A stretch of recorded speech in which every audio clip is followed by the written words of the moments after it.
Welcome to another episode of the Eclectic Soundtrax podcast with your host, Skunk Manhattan, and myself, Victor Ramos. Today on the podcast, we have Mr. Brent Moore and Robert Hanz of the hard rock band Pure, based here in Austin, Texas. Rob and I dominate the conversation, leaving Skunk and Brent barely any time to say anything during this podcast. It's pretty ridiculous. We talk the whole time. But there is enough time for Skunk and Brent to totally nerd out on guitar. So if you're a guitar player or musician, you'll probably enjoy that bit. Before we get rolling, Skunk would like to thank the folks at 5 Hour Woodworks, Ernie Ball Music Strings, and that little shady shop right by the Yellow Rares where he bought his jumpsuit and swing. All right, on with the show. Enjoy.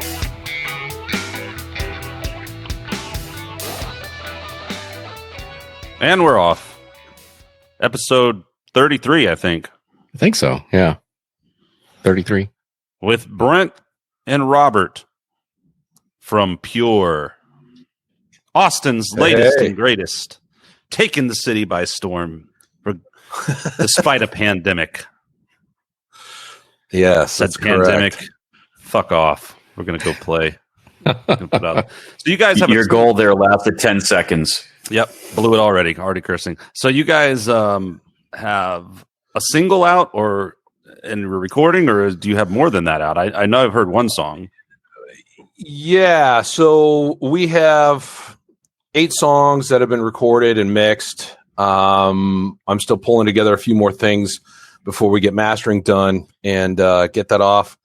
But yeah, out on our webpage on pureband.net and also on reverbnation.com/pure, I believe it's official Pure Band. We have 8 of the songs that we've recorded out there and available for people's enjoyment and listening pleasure. We're working on more songs right now as well, but we kind of wanted to take last year, once we got the band together, and focus on getting some music written, of course, and then getting a recording done, getting something done, because you got to have something out there. And so we did it all in house, did all the recordings ourselves. I mixed it here in my little section of my bedroom and got that all posted out online. And so far the reception's been pretty good. A lot of people are really digging it. So I'm excited about getting the rest of the packaging done and the mastering and, making sure we've got actual, not a lot of physical product, but some physical product for people to buy. Cause it's 2021. Not a lot of people buy physical product. They'd rather get it digitally. So we've got a couple pieces left to finish on it. Cover and artwork and all that though. Yeah. Do you have an artist? Are you guys doing that in-house or? Yeah. So it's interesting. So all of our shirts, our t-shirt designs that are out there for purchase and whatnot, I found this guy years ago, through Facebook ads. It was so strange. Everybody who uses Facebook sees ads pop up for whatever reason. And this guy with Dark Days Designs popped up, and I liked a couple of his pieces, and I just kind of kept them tagged. And right after the band kind of came together and we were talking about, okay, what do we want to do for shirts and what do we want to do for this and that? Just like a day or two after we were talking about that, he had a piece that popped up and I'm like, man, that's killer. So I hit him up. I said, hey, I want to buy that design. And he was inexpensive, $40 for the design. And, he'll put your logo on it and mock it up. And he got us hooked up with, we didn't know where we were going to sell merch. And all of our merch is drop ship. We don't have any physical product at all. It's all through a company called Printful.com. And they ship and set up your store for, sales all over the world. So we went with that, and Rob hooked up, or maybe it was Sebastian hooked up the site with Big Cartel so we could get like an actual store in place. But that guy with Dark Days Designs, he had 2 or 3 other prints that we really liked. And so we grabbed those, and Seb happened to see another print that we used for our scrims, and we liked it enough. We're like, hey, why don't we see if he'll design us like a back cover for that? And then that way we've got the front of the CD and we got the back of the CD. And then, we're all pretty tech savvy. Rob's a world-class software developer in the gaming industry. I'm I'm a self-taught schmuck that does IT work. And then Sebastian also does IT work. So we're all kind of in this, we're all kind of living in computers all day and night. And we've all kind of learned a thing or two here. It's kind of homegrown, but it's also like, hey, we saw people doing cool stuff. Let's pay them for it and bring it in house. And then we'll, finish it off. Yeah. So I kind of went the long way to answer your question there. So, but yeah. Where is that guy local or somewhere else? No, I think he's in Spain, actually. I think he's somewhere in Spain. No. I don't think he's out of the U.S. Yeah, that sounds right. When we paid him, it was in euros. And of course, you get the conversion rate and all that. So I'm almost positive he's somewhere out of Spain or Portugal. Mm-hmm. But he's got good stuff. Dark Days Designs. Cool. Great dude. Yeah. Yeah, totally flexible, works with you all. Yeah, find anyone anywhere in the world and just shoot files back and forth and get stuff done, man. That's cool. It. Yeah. I mean, that's the way to do it. I mean, unless you got a guy here locally that you love. Like, we had just started. Yeah, we literally had just started the project. And it's like, hey, this guy's got cool art. Let's just do this. Yeah. So it came. Rob says that we just started and we just kind of decided to piecemeal it. It kind of makes it sound that way. But honestly, we've all been in years. Skunk, you and I go way back, almost 10 years now. And we've talked about a lot of different things business-wise, from a band standpoint. And I think when the three of us, Rob, Sebastian, and I got together after Vicious Cycle pretty much took a giant shit, we kind of pooled together like, hey, what do we want to do? Like, what's our vision for this project? Not just musically, but like business-wise, what do we want to do? Do we want to just throw our name out there and hope shit's great? Or do we want to like put a plan together of, okay, what do we envision the stage show to be like? What do we envision, how we're going to do things? You talk about it all. We talked about all of it. And then, every once in a while, like any good band would do, you get together and you go, okay, well, is this working? Is this not working? And it made it a lot harder being locked down in the pandemic because it's like, well, you can't really get out there and test if your idea works. You just have to hope that you put out and do what you can and then hope people like it. And what was crazy is we just did a shitload of self-promotion before we'd ever really done anything else by way of, getting the art. That guy at Dark Days, we started, let's just make a store. It cost us nothing to make the store except, maybe a monthly $10 fee to put a store together. Printful doesn't charge, they will if you want like a pro package. But like just for any schlub off the street, you could start a basic Printful account. And then with Big Cartel, if you only want a couple things to sell, you can have a free account. So we started out like that. It's like, look, we don't have to pay anything out of pocket initially. Let's just like put some shit together and then throw it out there and just self-promote and then put the songs out as we get them done and see if it gets any attention. And so far it's worked pretty well. We're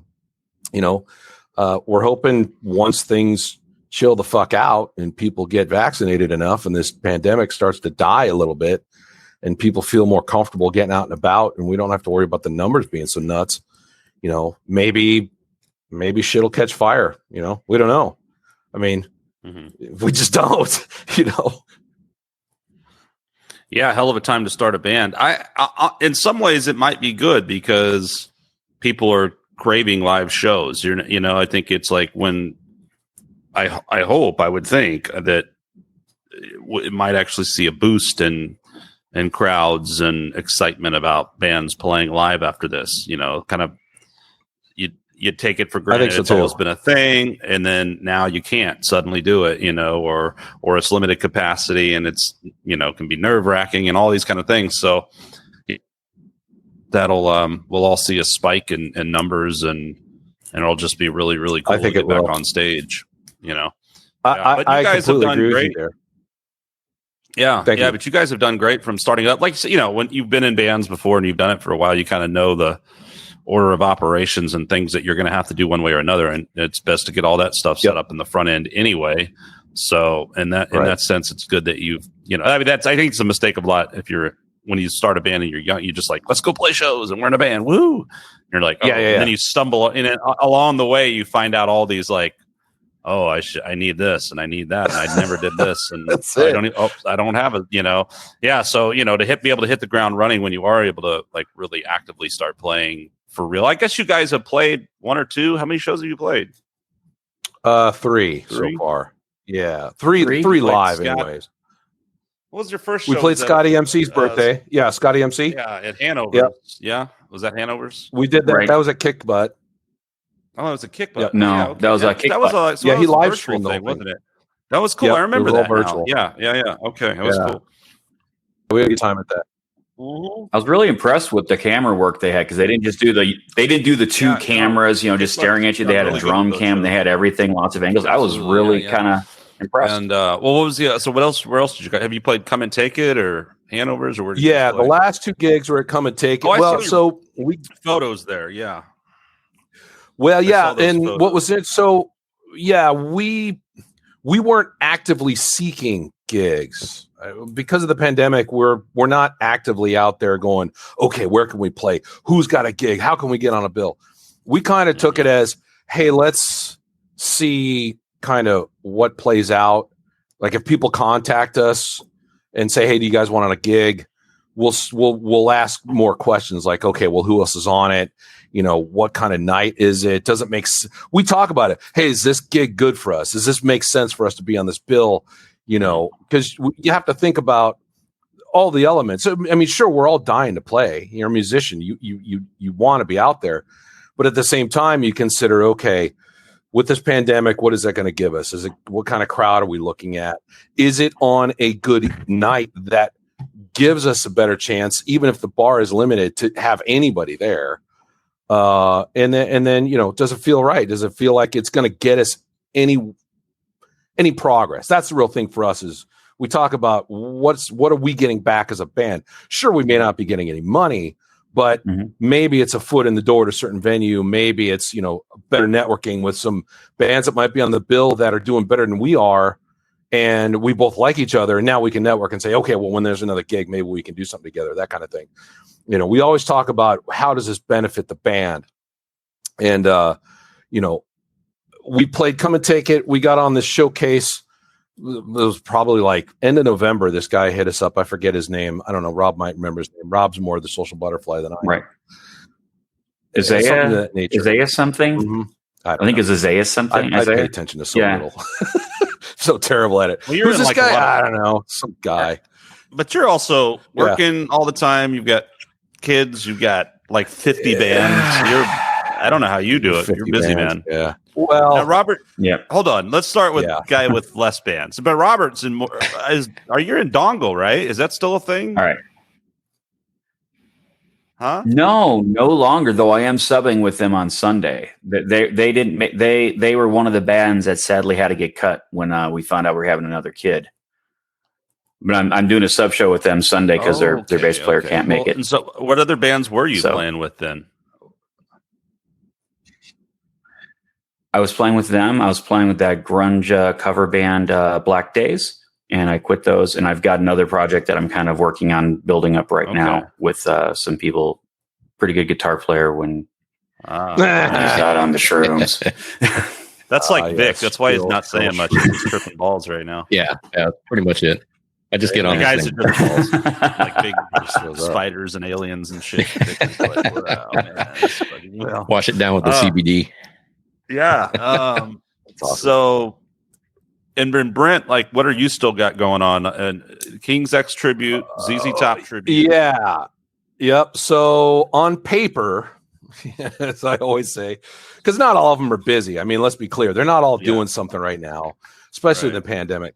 So I'm still in the band I had out of Phoenix before I moved here, Mo Nasty. So that's still alive. We've been working on our next CD. We had is that a remote thing now?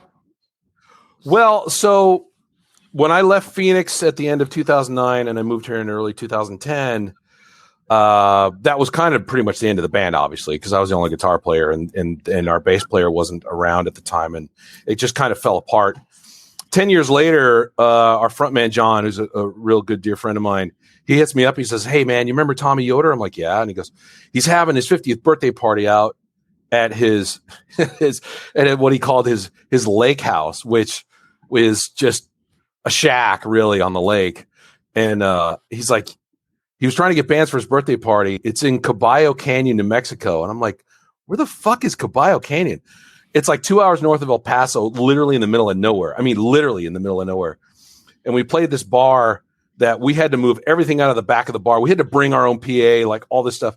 Anyway, so we got back. Yeah, it was nuts. But they filled the bar and ran them out of alcohol. It was the craziest fucking night ever.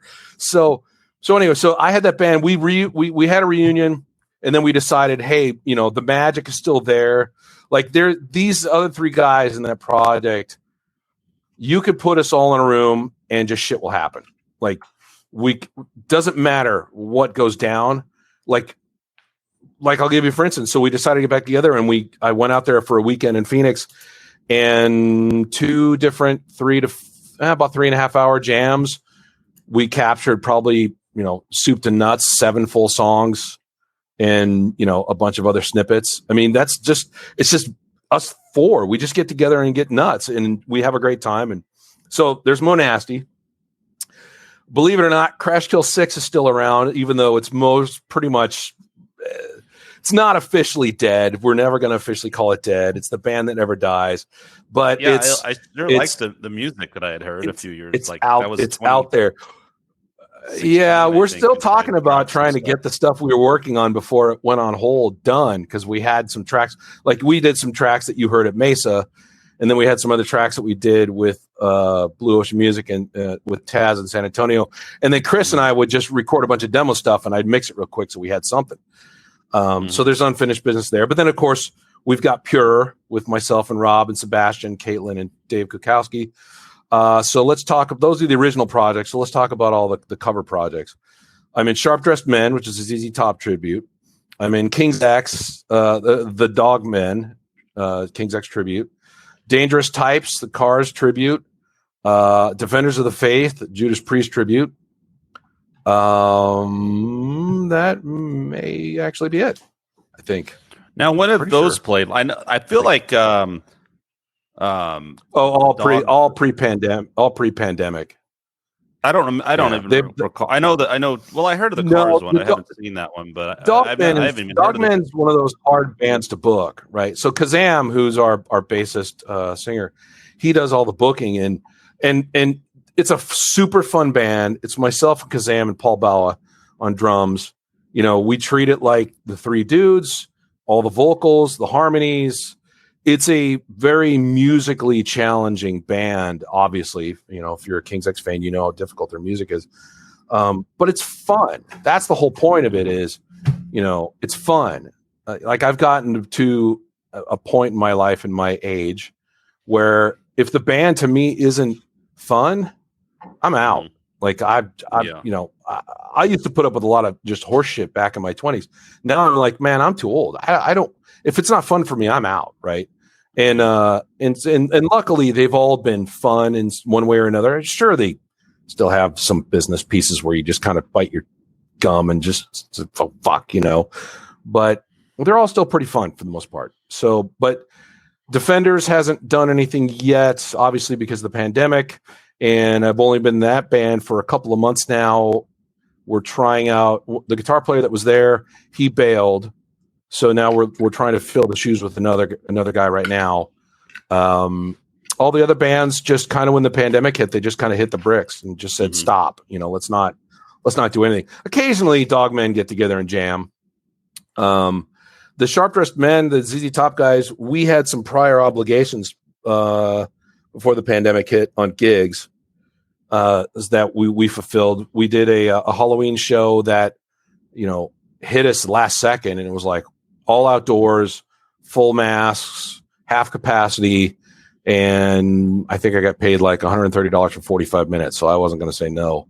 And then the one that we kept on the books because it was supposed to happen in May was the Ribs and Rods that happens in Temple every year, and that's a good weekend. We play 2 hours on a Friday, and then we usually open up the show the next day with a Saturday morning, like 10 or 11 a.m. 1 hour slot, and that's a fun, great gig because you get to just kind of end the night on the Friday and start the Saturday, and playing a gig at 11 on a Saturday, people think it sucks, but man, you just get it done, and now you got the whole day. You don't have to worry about doing nothing else. So, but yeah, that's kind of where I'm at. Top, man. Sounds like that's just seems like a winner of a kind of a, if you're going to do a tribute band, it seems pretty, it's cool, man. Like we can do a 2-hour set, and that is roughly 28 songs.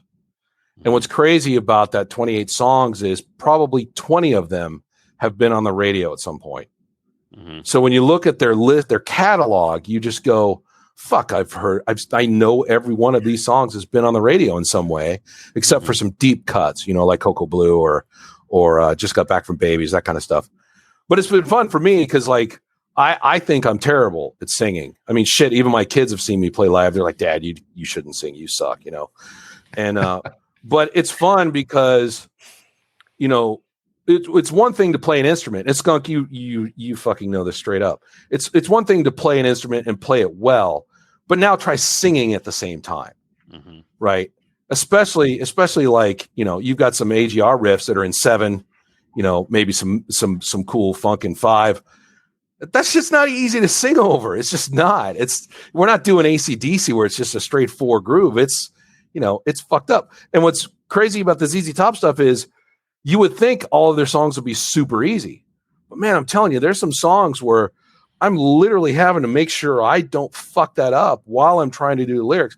And I suck at remembering lyrics. And so I got them all on my iPad.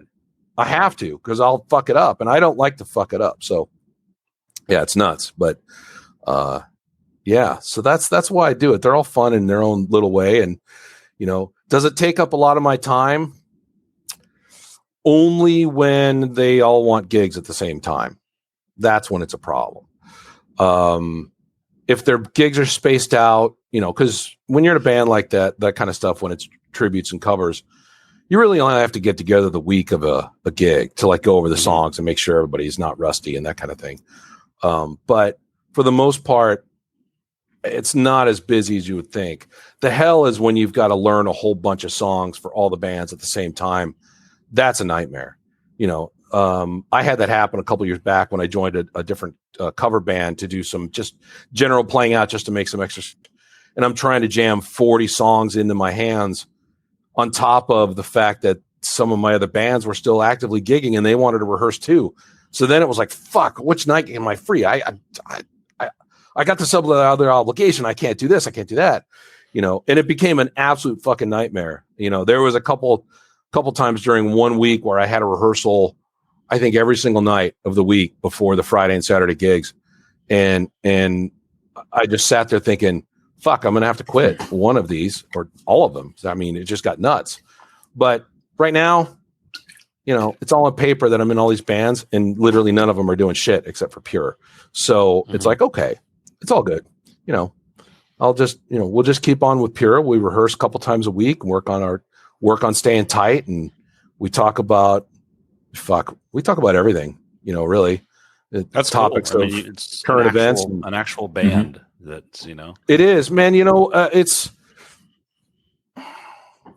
I can't speak for the rest of the people in the band, but, it's really good when you have solid chemistry with everybody in the room, where you can make an off-colored joke, and I don't mean off-colored as in race or anything, but just some stupid ass joke that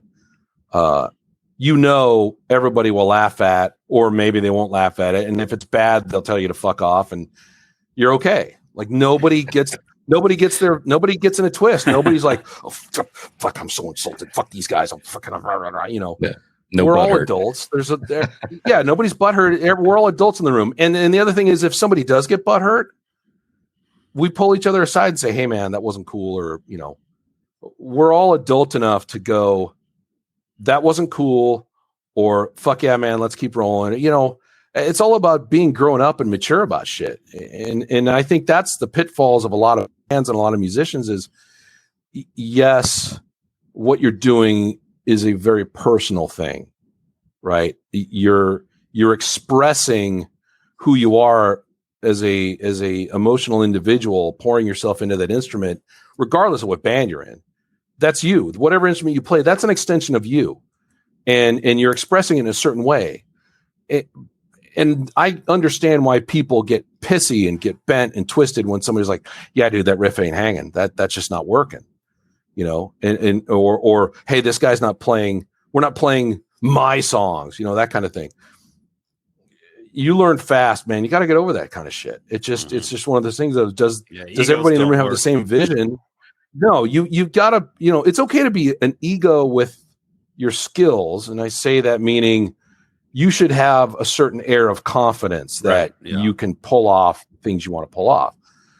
But at the same time, your ego should be put in check if the other guys in your band go, "Man, that riff kind of sucks, dude. Let's not work that one out. That one's not happening. Let's drop that riff," And even if you don't like your own riff. Yeah. Got to be. There's a huge give and take. There is a huge give and take, but there is also somebody who's kind of, you do have to be subjective. There also needs to be a quasi musical leader in the room, somebody that helps guide. Hey man, what if we do this and we put this riff together like this? And how does this part work? And, hey, that drum beat wasn't quite working. What if you tried something else? Just kind of helps guide the direction of how a song might need to be constructed. Because, if you've got nothing but cooks in the kitchen, nothing's getting cooked, nothing's getting made, right? You're not making anything. You got to have some back and forth, and make sure it's working. Everybody in Pure contributes. Like from day one, when we're like, okay, what ideas do we have? Well, technology makes that happen for us, man. You've got Dropbox, you've got other sort of platforms in the cloud. Everybody's got a home recording rig, whether it's good or bad or otherwise. Everybody's got something, right? So Rob's got something, as you can see, he's got his mic there with the pop filter. So he's got some recording stuff. And if you can see behind him, he's got amps in his gear. Dave's got something quick and easy just to throw in Reaper. Sebastian's got Reaper. He just records what he needs to do from a MIDI electronic drum standpoint and shoots it to me. Sure. So we just throw ideas up on the board. We're like, okay, here's our Dropbox folder for ideas. Throw them in there, right? And then once we get to a stopping point, we go, okay, what's next? What are we going to review? Hey, do we like this idea? Do we hate this idea? Well, this one's kind of good. This one's kind of bad.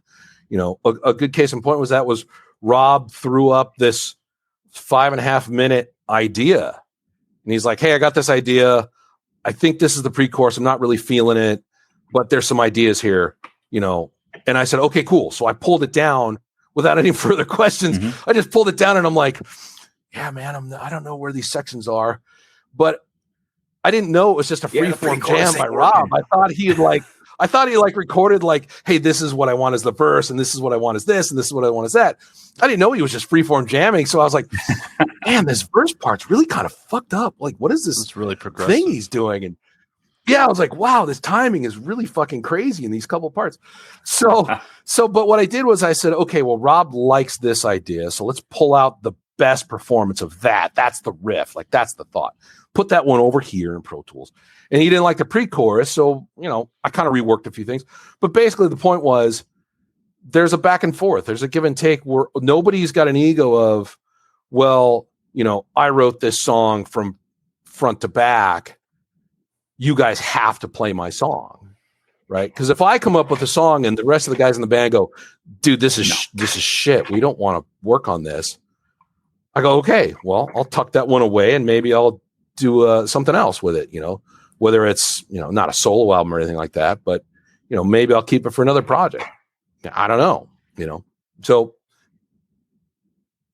Yeah. And I mean, I personally want everyone else to contribute. I don't want it just to be, my song. I want everyone to have their ideas and to take those ideas that I put out there and say, yeah, that's cool. And this is kind of cool, but we could make it 100% cool. And they do something I never would have thought of. And now we've got some that's maybe better than either of us could have done on our own. And that to me is kind of the best part, right?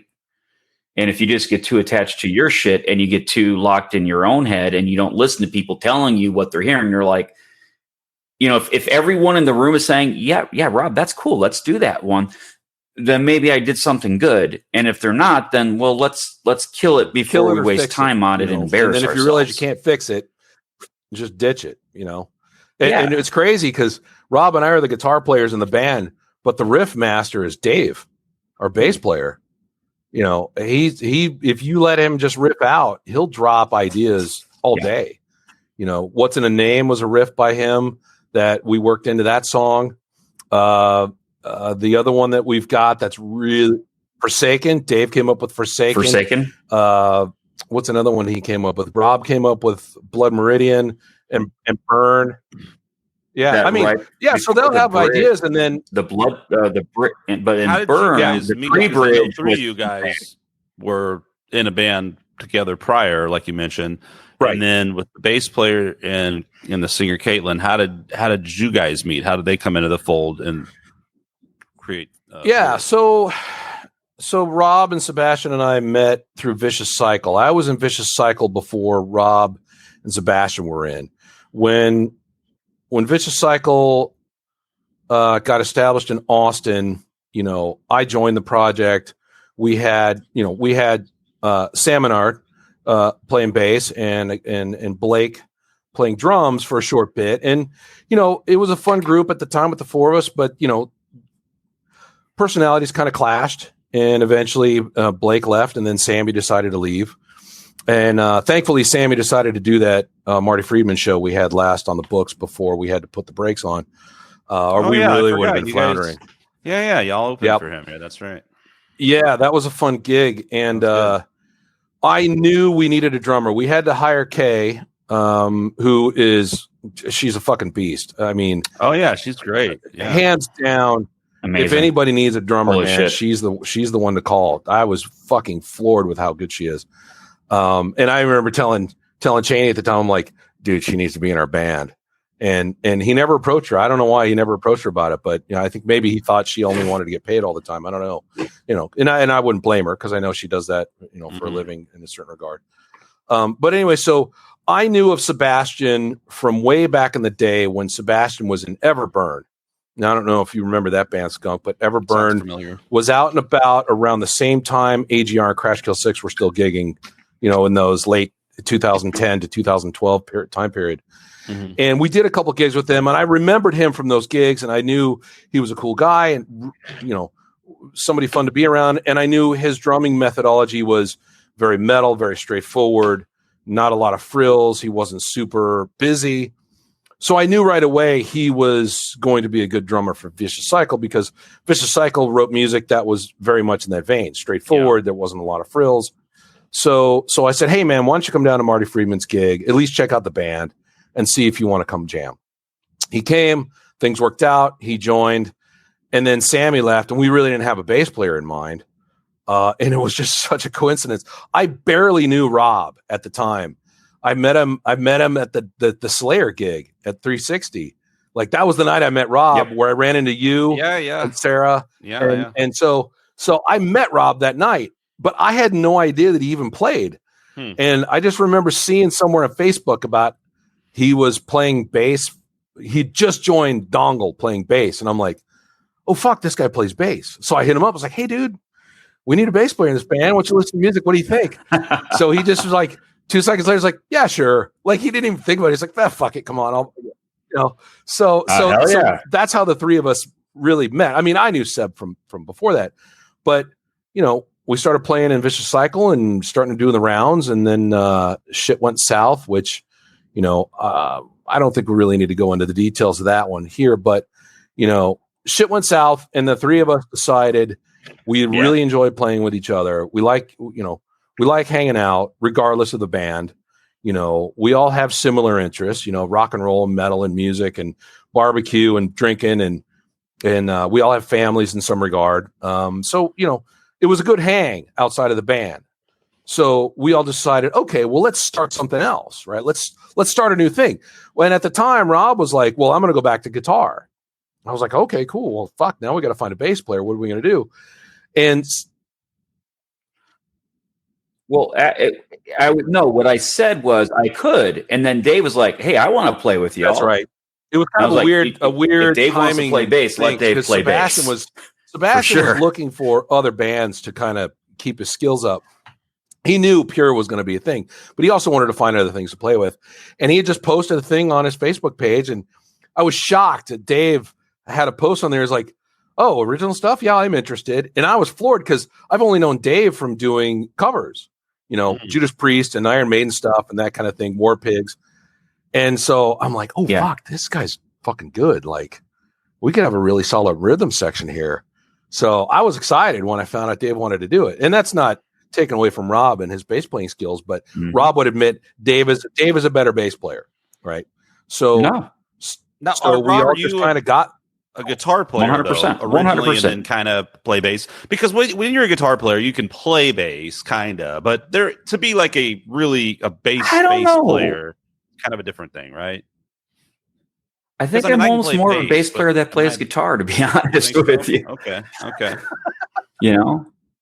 Did you start with bass? Or? I honestly don't know how to answer that question anymore. What was? Well, I started with guitar, but I never really got into it. I only really took off when I started playing bass, which I really just dug and felt connected to more for some reason than I ever did with guitar, for whatever reason.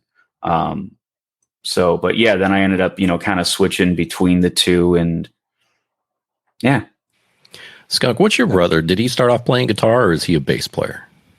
It's funny how people fall into things and that becomes because my brother's a great guitar player. He's a really great acoustic blues. He knows a lot of old blues stuff and Robert Johnson and that kind of stuff. No one's that's right. He was playing guitar with AGR at the very beginning.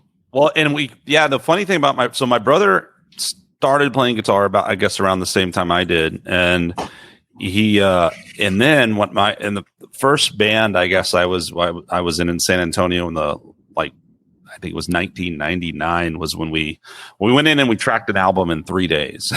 And it was this singer-songwriter guy, and I kind of rocked up. We had a great drummer. And we just knocked out this album and we're like, okay, we got to do a CD release show, but we didn't have a bass player. Like literally we were in the studio and the singer was like, I don't know, do we really need bass? And me and the drummer were like, yeah, you need bass. So we just sort of like both like trying to remake Injustice for All there, huh? Yeah, right. Yeah. So we both just like this dude like pulled out a fucking bass with strings from like the 1950s, and we were like, oh, whatever. And we just like played bass on the, each played half the songs or whatever. But then we were gonna, and this was clearly before the whole digital world, and this was like very much a CD release show was the thing, And so we're like, okay, well, we did our CD release thing, and had a radio and all this shit, and we were like, who's going to play bass? And I was like, and dude, my brother just random. I don't even remember how it came about. And I was like, do you want to play bass? Yeah. So he got a bass and like learned the shit in a few weeks. And he was like, that's how he started playing bass. And then I think, as a bass player, a lot of times there's a lot of guitar players out there and we get various work and stuff, but a good bass player who has his shit together, has gear, is reliable, responsible, easy to get along with. You're going to get work. You know what I mean? Because everyone needs a bass player, And so my brother, when we went out to California and he was with the band out there and toured and stuff. And then when he came to Austin and we were kind of doing our cover band and then eventually AGR, but he was always playing with different people. And then actually that was why when we started AGR, we were like, let's do something different. How about I do keyboards and sing, and my brother played guitar, and Blaine was the original bassist in that band. And and it just, first of all, I could never hear the keyboard over anything. I had like a Casio keyboard. It was just not hanging at all, which I've toured with since, funny enough, but it just didn't. And then I was like, I had kind of had my ass handed to me in terms of what my actual vocal, I was writing all these melodies, and then I'd be like, oh, well, realistically though, so a lot of the original Good Rogering stuff we had to kind of rewrite, and some of the there's like multiple melodies that set underneath more staccato aggressive style vocals, because it was a process. And then eventually he went to bass, and I think our Mike Molina, our drummer, originally was just like, man, you need to be playing guitar, like what are you doing? So we were like, okay, I guess we'll just go back to our normal shit, and then it became a trio for a long time, and then in recent years it actually became what I always wanted it to be, which was a bigger band that with multiple guitars, keyboard, textures, where I could actually play some of the songs that just were really lacking as a trio, But yeah, I mean, I think that's how people, you hear that all the time, right? Or like someone starts on one thing and then someone needs something and they go there. Or wasn't it like with the Van Halen brothers? Wasn't it like they were flipped, right? Ed started on drums and then switched to guitar because Al played better than he did. So he took Al's guitar. Yeah. Yep. Oh yeah. Yeah. I started on, I tried to start on drums and then, when I was a kid, like 7, and I kind of had my decision made for me because I guess the school's teacher quit or something like that. And my mom had to turn the rental in. And then when I was about 13, going on 13, I was like, man, I really want to play, do I want to play drums or do I want to play guitar? And as an impressionable 12-year-old, I remember, going to 7-Eleven down the street from my house and looking at the rock and roll mags. And this, swear to God, this is one of the major reasons why I picked guitar. Every guitar player in the magazine just looked like they were having the time of their life. Like, all had smiles and they're just rocking out and they look like they're fucking killing it and they love it. And then every picture of a drummer, they just look like they're in pain, like, like they hated it. And I'm like, well, fuck, I don't want to do drums if I'm in, like, hate this shit, right? So that was one of the major reasons why I picked guitar. Because like, oh fuck, look, this guy's having a blast. I want to do that. And then I remember running into my childhood friend Curtis Hanson, rest his soul. We were hanging out. I guess he grew up behind me. And after he moved, our parents used to stay in touch, and we were over their house one time, and he was riffing Doors licks on his guitar and showing me other rock and roll stuff. And I was like, fuck, he's making this look so easy. I was like, man, now I have to play guitar, and it was funny. I remember telling my parents, I was like, I don't care if you get me anything else when I turn 13. I want a guitar. I don't care about any other gift. Just get me a guitar. And my dad's like, well, trying to discourage me from wanting to learn. He's like, well, you'll have to take lessons. And I'm like, done.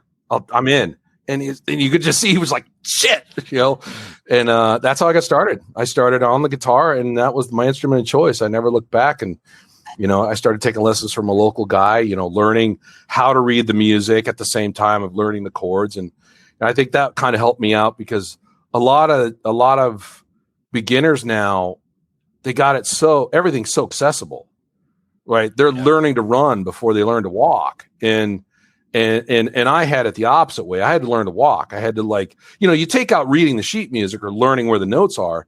I still had to learn like the notes and how the chords work and where the chords go, so if somebody threw a G7 chord up on the screen, I would go, okay, I kind of know where that is and figure it out. And eventually you get good enough to see, G minor 7. You're like, okay, I know that chord. Or you could just see at the time back then when I used to read sheet music, you could see the notes and figure out where those notes go. Now, and Jonathan Simpson and I were talking about this when I was taking lessons from him a couple of years ago. All the young kids nowadays have the same access to the same learning channels and the same things, right? And that's good, but that's also, in my personal opinion, very bad because they don't give themselves the opportunity to discover their own voice, to discover their own way of phrasing things, to discover, how to suck really bad and overcome how to suck really bad.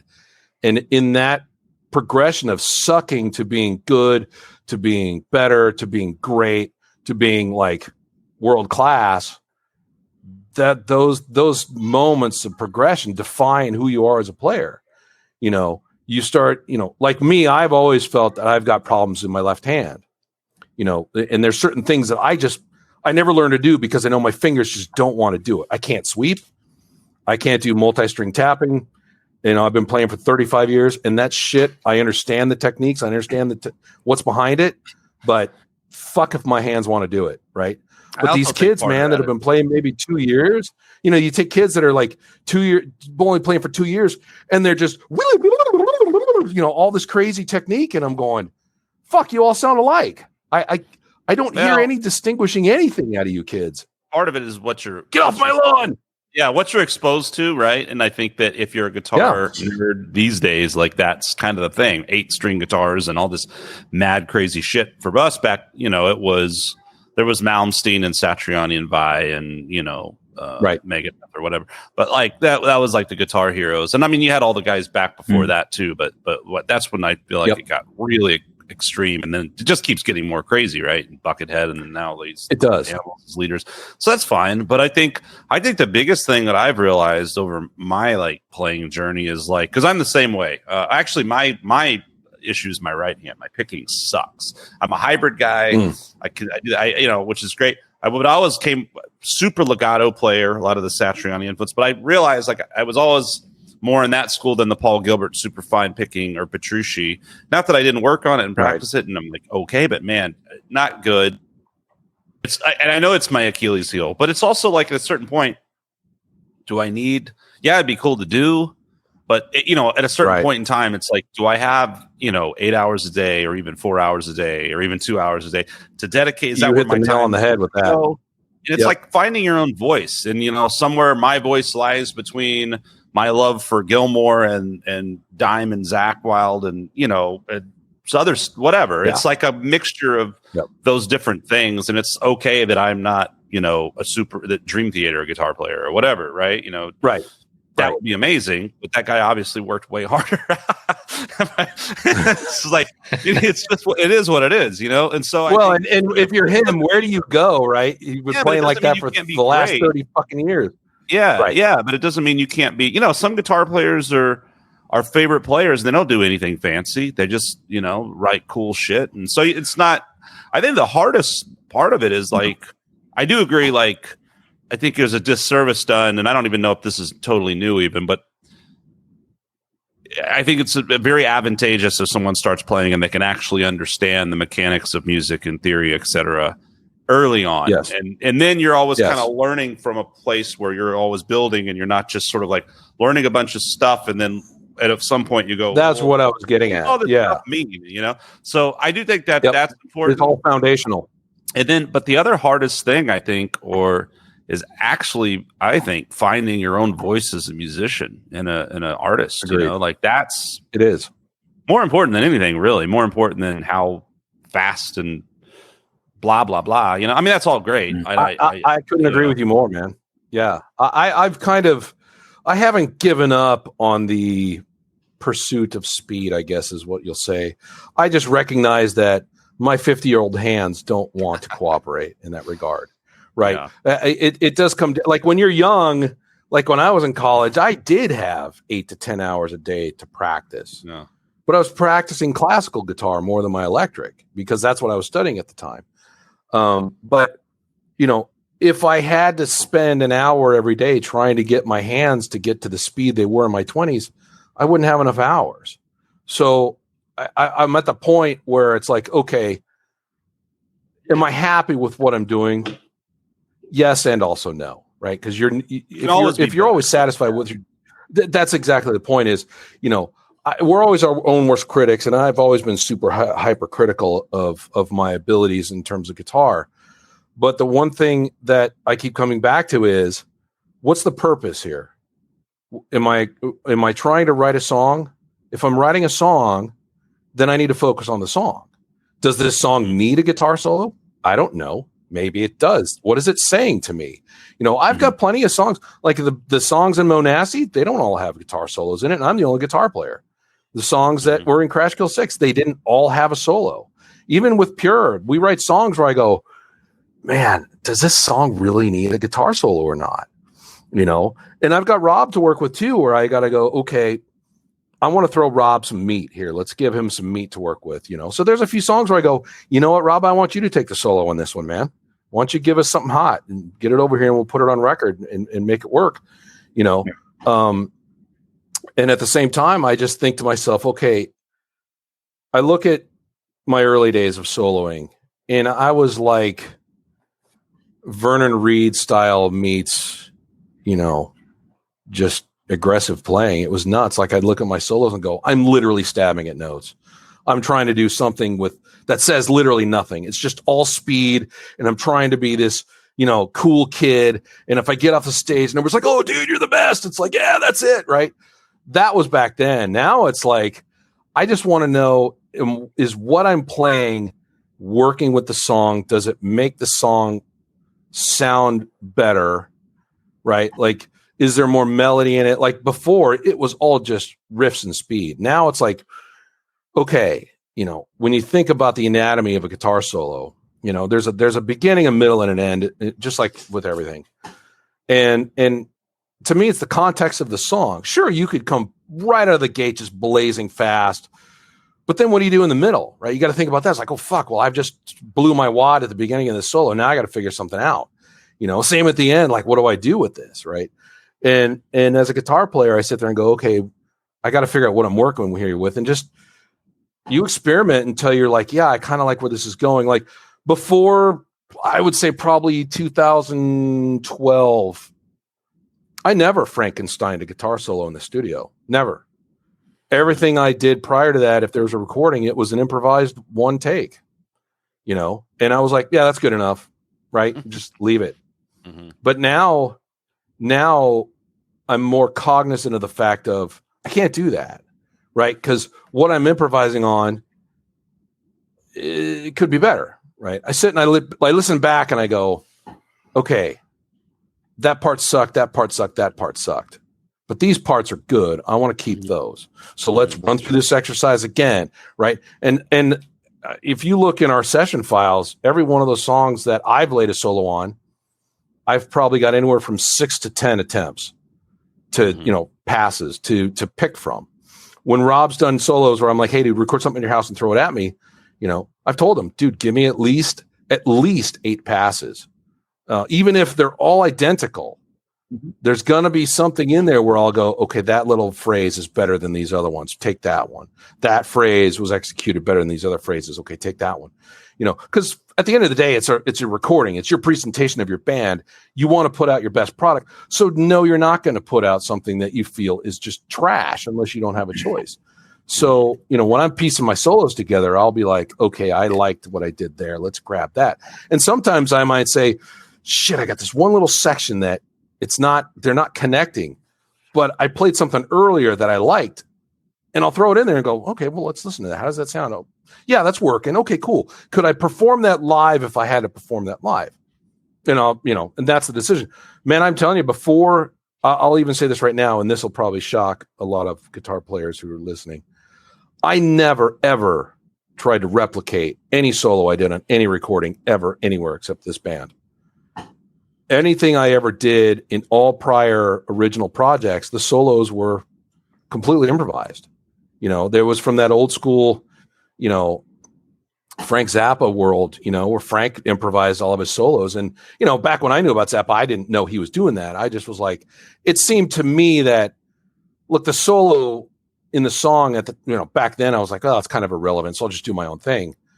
But now I come to realize, no, man, the song is what's important. And if you're going to lay a solo, you got to replicate it as much as you possibly can. You know, you think of all your favorite players, like for me, Rush. You look at Rush, man, those guys replicated fucking nearly everything they did. And I've listened to Alex solos over and over and over. I'm like, fuck me, you know, and it's tough. I don't always nail what I recorded. Because, you know, context, sometimes the magic of editing makes it impossible to fucking replicate sometimes. I was a real improv guy, too. And what really was for me, I used to just play kind of bullshit through it. I might have a start and an end or a melody that that was me. Hey, I like how this started, and I kind of like where I want to end it. Yeah, all improvised pretty much. Too lazy to write solos, really, is what it amounted to. And then really with like Quarter Shackle and then A Good Rogering is when I really started crafting solos and trying to make, you know, interesting solos that went somewhere. Like you said, beginning, middle, end, right? Melodies, this and that, and it makes you a better musician, I think, to do that. You know, I would agree. School of thought. It's very different than improv. You know, not in improvising is its own, like that. It's its own animal. You know, you really got to have a lot of tools in your box. But I think it's kind of context, right? If you're writing, like if you go watch AC/DC play, you know. You Shook Me All Night Long. You don't want to see Angus jerk around. You want to see him play that fucking solo that you sang because it's same solo, amazing solo, right? And if you see, and that's the thing is, it's a signature solo, right? It's a signature solo, right? But if you see, Clapton playing something, or in the SRV day. I mean, that's different. They're improvising most of the time, right? So maybe not like something like Crossfire, but I bet even I think there was some stuff that's probably a little more. There's signature parts, right? But yeah, there's the improv guys and the Hendrix, I guess. And I just think it's context, and it depends on some songs. I think it's cool to have big jammy parts, and other songs it's like if you have a really kind of particular solo, it's like that's the solo you should play. So you kind of have to, right? Especially if it makes the song. Like, I hate when I see being in all these bullshit solos. If you're going to be just a cover going band, that direction, like if you're going to play "Sweet Child of Mine," don't just fucking going there. Jerk off over that. Learn the fucking solo, man. You know what I mean? I was just going that direction, and all the cover bands, with the exception of probably the ZZ Top band, because with ZZ Top, you're really riffing on a blues pentatonic, and and even squeals. Yeah, I mean, there's some signature parts that signature licks you got to make sure they're in there, or people will be like, "What the fuck are you doing?" But like the King's X stuff, man, some of Ty's guitar solos are just they're difficult as fuck for me to replicate exactly. So I'll look at the tab and I'll look at where he's playing it, and I'll get it to sound close. It won't be exact, but it'll be close, right? To where an average listener wouldn't give me a bunch of grief for it, to be like, yeah, that was still good. Because there's some stuff where I just go, yeah, I can't play it like that guy. The Judas Priest stuff, same kind of idea. Get it as close to Glenn Tipton as I possibly can, and just hope nobody calls me out on it. With the Cars stuff, everyone at Elliott solos is signature. Like, you can't listen to a Cars song and not hear that guitar solo and go, yeah, if any other solo wasn't in there, I wouldn't recognize that song. Like with the Cars band, I have to try to focus on making sure I get that as close to what Elliott played as possible, because they're literally composed for the song. They're part of the song. You got to do it or it's weird. Yeah. So, when it comes to like general cover stuff, right? So let's just talk general, variety top 40 cover bands.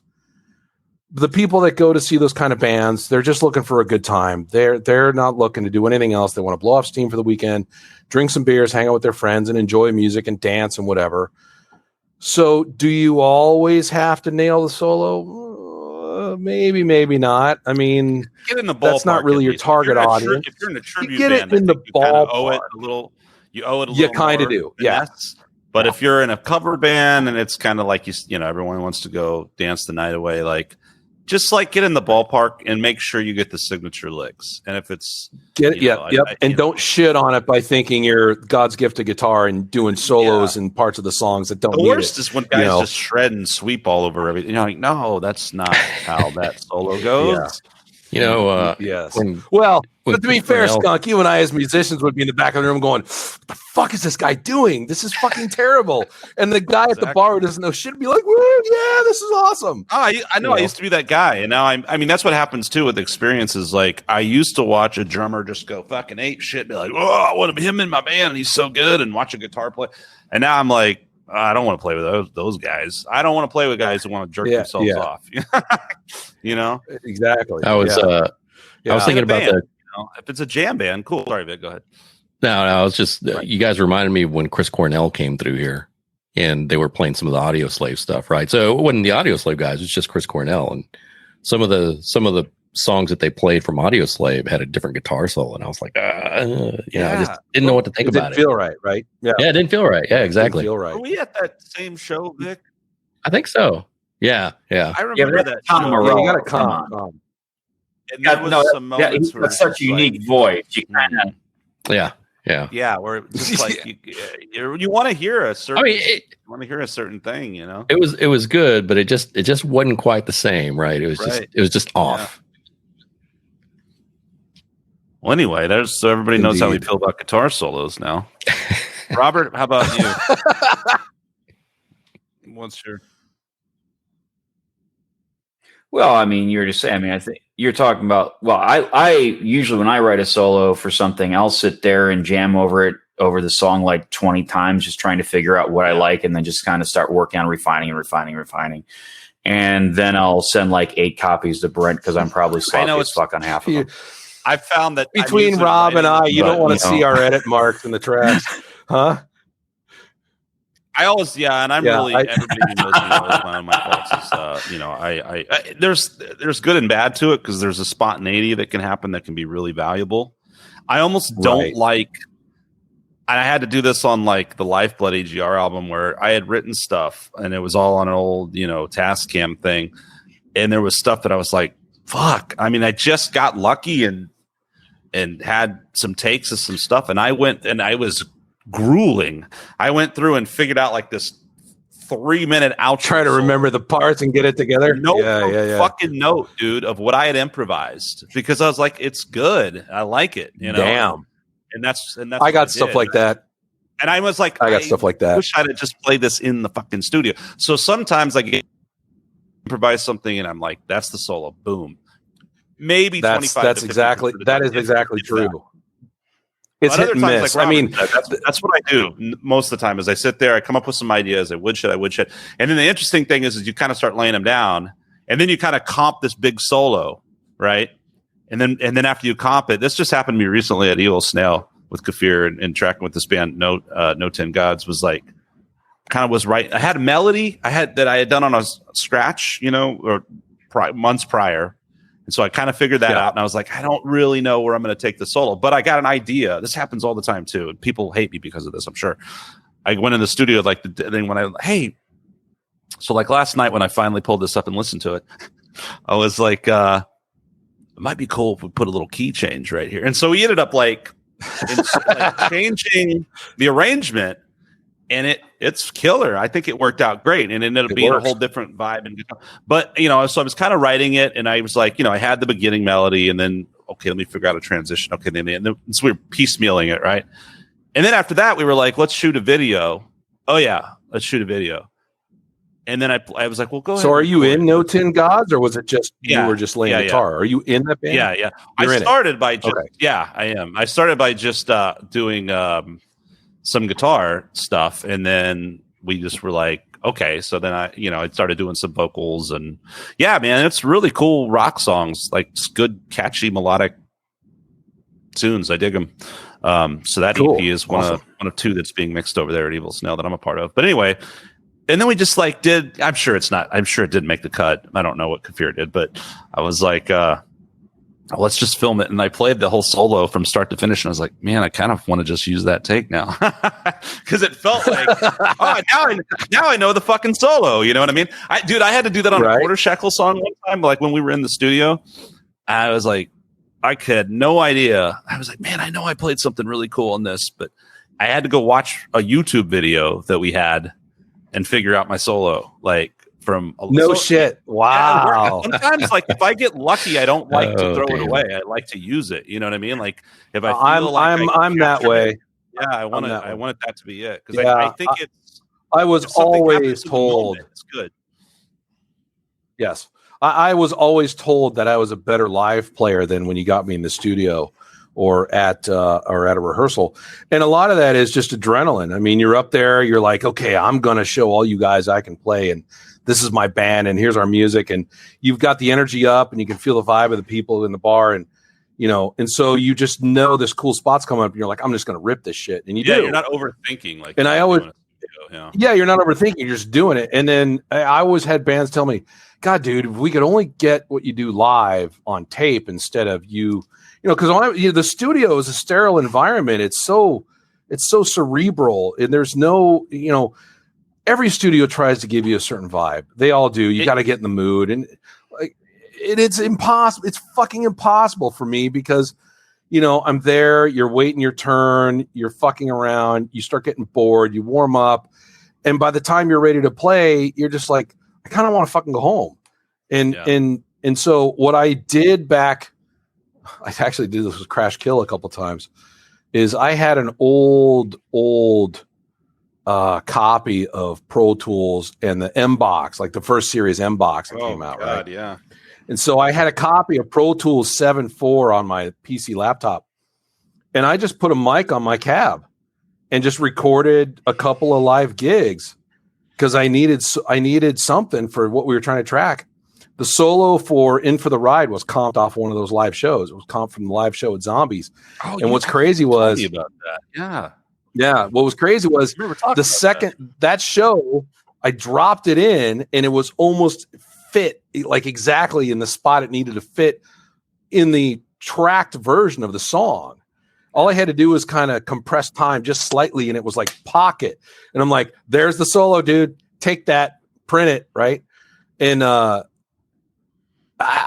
come up with the stuff like when Pure jams and we're jamming on new ideas, or even into my other bands, you know, I pretty much, it's off the cuff, but I'm listening at the same time. And if I like how it starts, I will somehow, my brain will bookmark where I started it. It'll go, yep, that's where you want to start. That's the spot you want to do. Mm-hmm. And then, you know, I might keep fucking around with other positions of a word, but if I like how it starts, that's almost locked. And then I got to work and build it from there usually. And then if I end it a certain way, what's been interesting with Pure is, you know, I didn't get away from pentatonics or blues or anything like that. That's still wholly ingrained in my years of playing. But what John Simpson helped me do was he helped me understand modes a lot better. You know, here I'd been playing for, you know, fucking forever, and I never really understood modes. I mean, I kind of knew sort of what they did and what they're about, but I had never had anybody show me how to apply it to my playing and how to, you know, think about, okay, well, if you've got this particular mode over this particular chord progression, it's going to sound this particular way. And, you know, because everything was like, well, this key center is an E, so I'll just do this E blues pentatonic shape. And, you know, I don't know how to get from the 12th fret back down to the note, you know, back down to the nut, but somewhere in the middle there are some notes and I'll just hope I get one. You know, that was my playing for years. Like, I know I can do it at the bottom and I know I can do it at the top. Where the fuck I get between the middle, I was lost. I'm like, I'll just stab at shit and hope it works. You know, and it did. A lot of people were like, God, yeah, dude, that's really good. And I'm like, I have no idea what I'm doing. Nonsense. Yeah. And then when runs. John's amazing. I love the guy to death, and he's been a lot of fun taking lessons from him. And you know, living out in the middle of bumfuck Dripping Springs, but he kind of explained to me, I was like, look, dude, here's what I want to work on. Yeah, he's brewing his beer and whatever. I was like, and I said, John, yeah, and living with his goats. You know, I said, I have a struggle, man. Is I don't really know how to get well from this point to this point. I mean, I kind of do. It's kind of worked well in a certain regard, but I need help with that middle shit. And he goes, oh, well, what mode are you using? I'm like, yeah, maybe we should talk about that. So he helped me figure it out. Like, we wrote it all out, and he just started working with some stuff. And, you know, with Pure, some of the songs just led to that more pentatonic blues bass kind of riffing, right? Songs like Burn, sort of in Forsaken, although that one's more utilizing my ability to get a very long reach. You know, I got giant bear paws. I'm surprised I can even play a fucking guitar. My hands are so big. But you know, there's other songs where, like, so one of the songs that I came up with for Pure was a song called Caught in the Undertow. It's got a mix of dark and light. And, you know, I wasn't originally, and Rob can attest to this, when we first started putting the song together, I wasn't originally going to put a guitar solo on it at all. You know, it was one song that we had wrote where I wanted to have this dark theme kind of go to this lighter theme that would allow Caitlin to just sing, like really sing and sing the way she can. And that was the idea behind the song. And then, I think this was right when Rob had his son. So he had some time away from the band where Dave and Seb and I were kind of fucking around. And I just started noodling over the chord progression. And then all of a sudden I was like, oh, well, maybe I should fucking put a solo on this song. And that's kind of how it worked out. And I looked at the chord progression on it, and I'm like, I looked at the, you know, I literally, when I think out the modes, I have to literally visualize it on the fretboard, or I'll fucking lose it, you know? And so I can't decide if it's a C Aeolian or an F Dorian. I don't know, because they're both connected, but it's one or the other, but they're all pretty much the same fucking note. So who cares? But the way one position worked in one set of chords versus another position, another set of chords started really kind of, I'd hit a couple of those notes that I wasn't ever expecting to hit, naturally to me. And I went, oh, fuck, I like that. Right. So I kept remembering certain tidbits like that. And then we tracked the song and I just sat there, and this was no shit. That was the very last thing that ever got touched in that song. Cause it was so, I kept avoiding it. Because I was like, okay, I need to make this solo just hands down one of the favorite things I've ever done, because the chords lend it that way. It's a piece that if I do it right, it's going to be something that I'm really proud of. And I spent weeks kind of fucking around with ideas. I always kind of had an idea of what I wanted to do, but there was one section I wasn't sure. Anyways. So I think when I finally, it was like the last song to be tracked before the cover song we're laying down. And I'm like, okay, these guys are waiting on me. I got to get this fucking song done. And I was kind of waiting for inspiration, right? You could turn on your rig and just start doing stuff, but if you're not really inspired, it's going to end up being trash. And I forget what got me sparked, but all of a sudden I wasn't intentionally going to do it. And something sparked me, and I grabbed my guitar and just said, fuck it, let's roll tape and just kind of go from there. And I ended up getting that whole solo written out and edited that night. And the whole time I'm doing it, and I think anybody can attest to this who plays or who has to cut guitar work or solo work, whether it's keys or guitar or you're singing your vocals or drum solos, whatever it is. When you got something you feel is, I don't want to say magical because that's just not the right word, but it just feels like there's something, right? You hear it back, you see what you laid out, you've pieced it together how you want it, and you listen back and you go, fuck, this is pinnacle shit. This is hands down. Like, fuck, I can't believe I pulled this off. Like, that was me after I got it done. I was like, hands down, top 3 favorite Brent solos. Hands down. Over 35 years of playing in all the bands I've been in, that one's top 3. And the other one that's a top 2 was some off the cuff riff in Monasty that was done for the forthcoming album that I just riffed out on. The other ones before, to me, were just trash because it was like, just stabbing at notes and fuck, here it is, and who cares? And so now it's just like about it's on record, so you feel really good when I was like, it's so weird because it can happen like that, or it can really be an arduous process. It does feel good to be like, I feel good about what I did, and like, go out there and find that song. Go out there and find that song. Listen to it. I'm really proud of how that song came out. I'm proud of all of our songs, really. Blood Meridian, Burn, What's in a Name.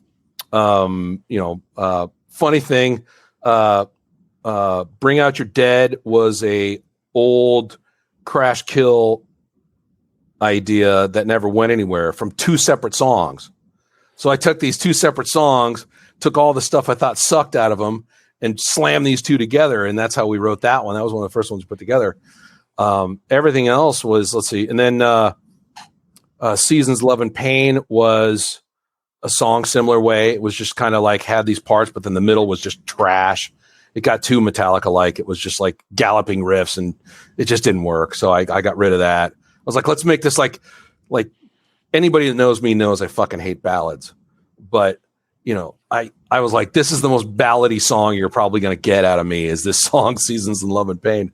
And then the rest of it is just all straightforward. So, and then Rob's thrown some great licks at me. He's got the solo in Blood Meridian, which I think worked really, really well. And he cut a new solo for his section in Bring Out Your Dead, which works really well too. So he's laid out some really nice stuff that's also enhanced the song. So it's working out pretty well, I think. Are you guys all, like you said, you're Dropbox and riffs around, and everyone's got a DAW that they use, but where do you actually track? Do they track at your place through your Pro Tools rig, or do you have y'all going at your place? I upgraded. Well, so I upgraded some stuff. Go ahead, Rob. I'm doing my game. What's that? What'd you say? We're all, I mean, it depends. Sebastian's doing his stuff at his house. I'm doing most of my stuff here. The vocal tracking, we're mostly doing at Brent's. His closet is like an amazing vocal booth. So we're all in the closet for that. He does. I think Dave's doing his stuff over the first 3 songs we tracked, I had him sitting next to me here at my house. But it was actually... So, everybody's got some sort of rig. I have, and I got to get rid of it. I got to get some better audio interface. I've got a Digio 3 that is plugged into. I've got a, thanks to Sebastian. It still works? Wow. Yeah. Man, I won't go into the boring details of my shit year with Pro Tools stuff. But let me... Yeah, Sterling had a shit year too. What are you... because you can't even run that on the new operating systems, right? Are you Sierra or what? No, I have to leave it on pre-Catalina, I think. I don't keep up with the Mac stuff. I just know it's like... I think that's where it is. That's where I was. It was like 12.1 whatever, and that was like the farthest. Yeah, I can't go higher than the Mac OS 10.4, I think, or I forget. I'd have to look it up. That's way old school. Yeah. Dude, I honestly... I'm shooting shots here. I have no idea. I don't fucking know what version it is. So you're using a fucking 003. Wow. Yeah, so I've got an old Digio 3. I run it into my MacBook, which has the current version of Pro Tools on it. And various plugins. I bought, Sweetwater had a killer deal on Sound Toys. I bought their whole package. It was like 75% off. Like, fuck, I gotta buy that because I love their stuff. And then I've got some Wave stuff and a handful of things that help me do it. And man, I mixed through headphones for years. I never could afford monitors. As a matter of fact, the first 5 songs we posted for Pure, those were all mixed through headphones. So I'd mix and I'd have my headphones on. I'd mix and I'd mix and I'd mix.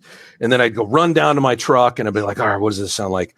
Oh, it sounds like shit. Okay, go back and mix. Then go back, back and forth. So there's this me running up and down the stairs at my house. And they worked okay. I mean, the mixes through headphones were okay, but they weren't like good enough. Like they were just okay. What did you get monitor wise? I bought a pair of the Atom T5Vs. The Sweetwater had, I was debating on, like, I love their A7X, like that, their flagship brand, their flagship model was fantastic. I love those monitors, but they're like $750 a monitor. I couldn't afford that. So they're what I guess Adam is calling their consumer line or whatever it is the T line, the T5V, T7Z, and T8V, a T7V. Yeah. I was going to get the 7s, but I was, I subscribed to this audio engineering Reddit forum and a couple other audio engineering forums on Reddit. And a lot of guys were talking about how the 5 seemed to perform better than the 7. I was thinking of the 7s because I wanted more of that low end to be able to be present and not necessarily have to get a subwoofer. And I probably will eventually get a subwoofer, but I was like, man, these things are only $200 a speaker. That's actually pretty fucking good considering who makes them. And man, hands down, probably the best purchase of any piece of gear outside of my Kemper I've bought in 30 years. I couldn't be more pleased with these monitors. As soon as I hooked them up and I started using them, I was like, oh my God, my mixes are garbage through these headphones. I got to fix this shit. Like it was, dude, it was immediate. Like, whoa, I didn't know that was in there. Oh, fuck, that sounds like shit. Oh, get the EQ. Fuck, this is terrible. Oh, these levels are garbage, right? And of course, to be fair, my boy Chris Bauer in San Antonio, being a professional audio engineer and a fantastic drummer, amazing musician, I bounced all my mixes off of him. I'm like, dude, I need another pair of ears. I bounced it off the band too. Like, hey, what do you guys think? I need to get your feedback. But I really bounced everything off of Chris, and I didn't want to fall into that trap of having guitar heavy mixes because the rap. Oh, all I hear in your mix is a guitar. Oh, you must have had it mixed by your guitar player. I didn't fucking want that because I am the guitar player and I'm the guy doing the engineering and the mixing. I didn't want the guitar so prevalent that that's all people heard, and then it would get that stigma of, oh, well, I can tell. It's like, fuck, I didn't want that. So I tried to be objective and go, okay, where are the drums sitting? Okay, get the bass in there. I don't want too much. I want just enough so it's there. You can feel it. You can hear it. Get the guitars kind of laid in there. Lay Caitlin in there just right. Try to get those levels right. And man, I was like, Chris, man, I need your feedback. And I threw him a song and he goes, it needs more guitar. I'm like, fuck, really? He's like, yeah, man, you're a fucking rock band. I want to hear more guitars. Pump them fuckers up. And I'm like, oh, dude, you're killing me, man. They sound loud enough to me. But in the end, he was right, man. Every piece of feedback he gave me was on the fucking money. So I was like, all right. So I was like timidly bumped him up like a half a thing, 0.5. No, more. Fuck, really? Okay, another half. No, more. I was like, shit. By the time I was done, I went from say like a -7 to like a -4. Like really pushed it up there. And he's like, yeah, now it sounds good. I'm like, God damn. But he was right. You go back and you listen to the mixes, and for just doing it ourselves in my shitty little part of my bedroom, I couldn't be happier. And a lot of people seem to like them. I mean, the band likes them. I think for the fact that we didn't go into a studio and drop all kinds of money. Now, obviously, if you go to a pro studio with a real engineer and a real producer guy and people that have been doing this for years that really know shit, and you drop that money, sure, you're going to get a better product. You will most likely, no doubt, get a better product. But considering that it's, me and the other people in my band doing this pure. All ourselves, it's exactly right. It's pure. And, I've had some good feedback to that. Man, the guitars really sound good this way or that way. I love your tone. And man, the drums sound amazing. Well, should I give them the secrets, Rob? Yeah. So give them the secrets of our amazing guitar tone. The very expensive, amazing guitar tone. Into my Digio 3, and then sent through a $5 guitar plug-in. What? Yes. There's a plug-in out there called the and you've got it's called the Dominator. Yep. Oh. I do, and I didn't use it. I didn't use it at all. I didn't use it at all. And part of the problem is with the new software version of Pro Tools, it's not reading my digital outs very well, my SPDIFs for some reason. It can see channel 9, but it doesn't know that there's a channel 10. So when I wanted to reamp through my Kemper, I couldn't do the in out. It doesn't see channel 10 for some reason. And I think it's because the latest version of Pro Tools, while it does work with the Digio 3, it's not really working quite properly. Now, I could just reamp straight through the Kemper and then go out the mains, which would have the cab sims and everything else. I could have done that, and I could have spent a whole Saturday trying to find a rig that sounded great. But man, when I took the stuff through that Dominator plug-in and had them, left, right, and then kind of did a side chain to something underneath it, they fucking popped. I'm like, yeah, I don't need to do anything else here, man. And then you got Dave's bass underneath it. It just works. So that was that. And then with the drums, Seb records all of his drums through his Roland electronic kit. He records the MIDI track. Mm-hmm. He sends the MIDI file over to me, and then I drop it into Pro Tools, and we use something called Addictive Drums 2. And to me, honestly, the way of the future is literally just doing MIDI drums. Because, man, it makes editing so much easier. Because if you're doing live drums, sure, they're going to sound a certain way. But, man, you've got to, make sure all the frequencies are lined up. You've got to watch out for phasing. You've got to make sure, hey, what if the drummer's timing is just off enough in this fill that it just stands out and you can't really fix it? I mean, you kind of can.